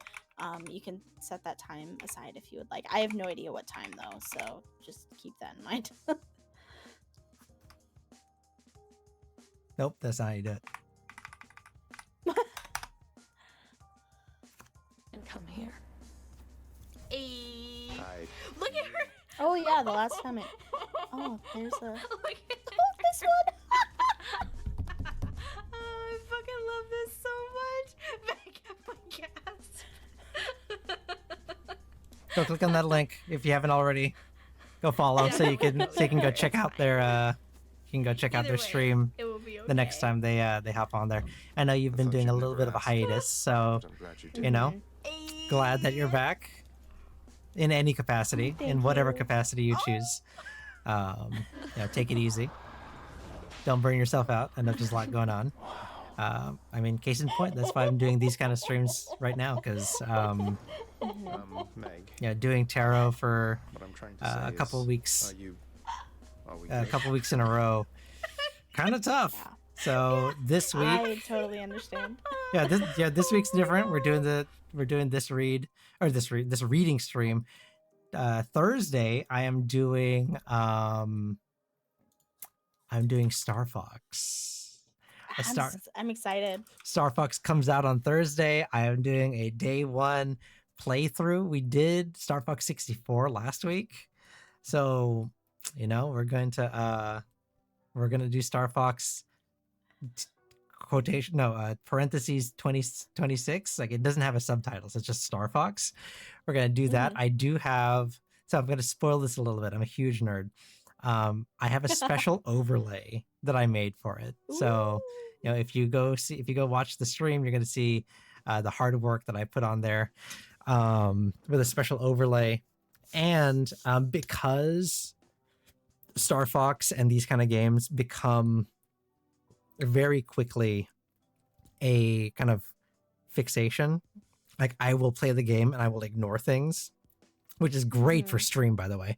Garo has agreed to be my co-pilot for the stream. They will be on voice chat as well into the stream, piloting and arwing with me. That way they can manage the chat and everything like that also. So we are doing these next 3 streams, these last 3 streams of Pride Month, supporting the Trans Lifeline, are going to be collab streams. You, Garo, and then Garo again. We are also doing, and I can't say the name officially because it will trigger his. I will say his name essentially, but yeah, we're doing a JJBA character, like, guess the character challenge, because I haven't seen JJBA, right? I haven't. I have no idea. So apparently, there's a bunch of characters that are inspired by tarot, and I'm gonna try to guess who those are. So we're doing that for the last stream of the month, and then after that, I'm gonna try to get back into the tarot again. I have been kind of changing around the situation here on stream, making a few changes here and there, as well as kind of the support tier, which, Shadow, you are part of. So I know you're familiar with that. So I thank everybody who is a major Arcana supporter for, your support, but also your understanding as we kind of navigate. I say we, the royal we, so me, as I navigate kind of the busier parts of my life right now. Shadow, thank you for sharing your story with me. Thank you for sharing your art with the community. I had a lot of fun. I haven't enjoyed Avatar: The Last Airbender like this in a long time, since I watched hot take. I liked Korra. Okay. So I love Korra too. Like, that was the last, like, Avatar universe stuff that I got into. So, being excited about this is a pleasure. Thank you, Kawa. He's obligated to hype me up. But no, thank you so much, Soren, though, for reading it. Honestly, this is kind of a dream come true, I'm not gonna lie. Because, like, I don't know, like, who doesn't want their, like, fan fiction to be read out loud? Like, I mean, okay, maybe some people might not want that, but, like, I don't know, I love sharing it, and, like, I've been trying to get people to read it because I was like, this is some of the best stuff I've done in years, please. Like, and just, like, I don't know, I'm really proud of it, and I took a 10-year long break from writing. So I used to do it when I was growing up, like in high school and stuff, and so doing this is really, like, ignited writing again for me. And yeah, and I'm just so happy that you guys like it, and, like, it makes me so happy. Yeah, I'm excited to see where this goes. I can't overstate that enough. I'm happy that, again, I'm just happy that you shared it with us. And when we hit that 50, where's the milestones here? I'm going to cover you up for a second. When we hit when we hit that $50 story time, I was like, it should be Shadow's fan fiction because you mentioned it before, right? So Yeah. I'm so glad that we did. So guys, again, guys, thank you so much for hitting that milestone. We have 2 more streams after this to hit a few more of those. If you want to get Beach Toggle Soren under your control, Yes. that's just $10 away. Ooh.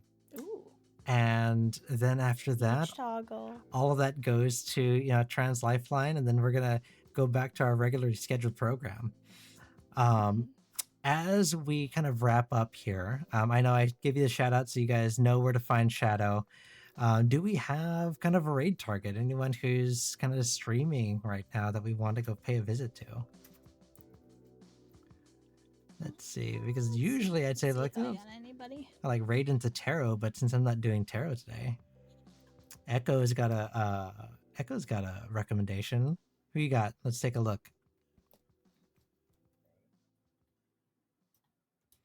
Also, if any of you like writers out there want to write some like Soren fan fiction, that would be great. Oh my gosh. Because I know Rocky's writing like the lore, but some fan fiction, that'd be great. Not that I'm asking for it, because that's cringe. Who asked for fan fiction of their own character? But Hey.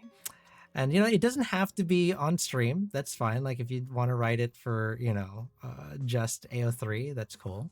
Not saying that it has to be rated M for mature, but I'm not saying anything. Echo, who do you want to? Oh, Vanilla Blue Bab. I'm just gonna stop talking now.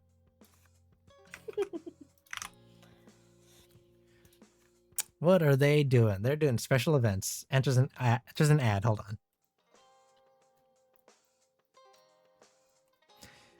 Soren smoking peyote on a whirlwind adventure through the Ozarks trying to find lost treasure. That is definitely an M for mature story. I'll take that. Trigger. Paula, you need to write that now. Trigger drug use. Oh, also, I still need to update it with the new rewritten chapter, but would you like me to post the fan fiction in Discord? Yeah. Link to AO3 in case anybody wants to read ahead. Absolutely. Or reread what we said out loud. There you go. Yeah. I would, but given I'm the lore master, I feel like that would be more just lore adjacent. That's true. That's why I said, like, I don't think Rocky can write fan fiction. Rocky's got to do like the Rocky's the keeper of lore. Like they write the official lore. They can't do fiction. Oh my god, what if I write a fan fiction of Soren and Shadow going to Vegas? Like in the vein of been. What is that thing? What is that movie called with Mike Tyson? Shoot. I don't know. The Hangover. Peyote can be done legally for certain religious contexts. Yeah, I can get away with that. All right, let's see. What are they doing? They're yapping about Yakitate Japan. God, that is an anime I haven't seen in forever. Are you kidding me right now? I don't know what that anime is actually. It's an anime about bread. Okay. What are they yapping about? What? Hold on. What is the context here? They are BTSS day 1. They're doing a charity. What are they raising money for?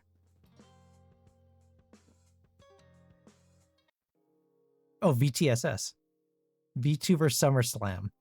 All right. Well, sure. They're yapping about bread. Let's go say hi to them. All right, my friends. Let me get that set up. Let's see. Search for. And also it says resubscribe. So I've been gifted a gift sub to them before. Huh. Ooh, fun. Well, there we go. Well, let me get that raid started. Shadow, thank you again so much for this. This was a lot of fun. I hope we can do it again in the future. Everybody else out there in chat, I love that you're here. Thank you so much for sharing this moment with us.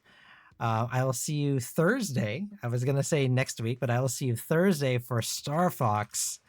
And everybody, until then, be good to yourselves and be good to each other. All right. Bye.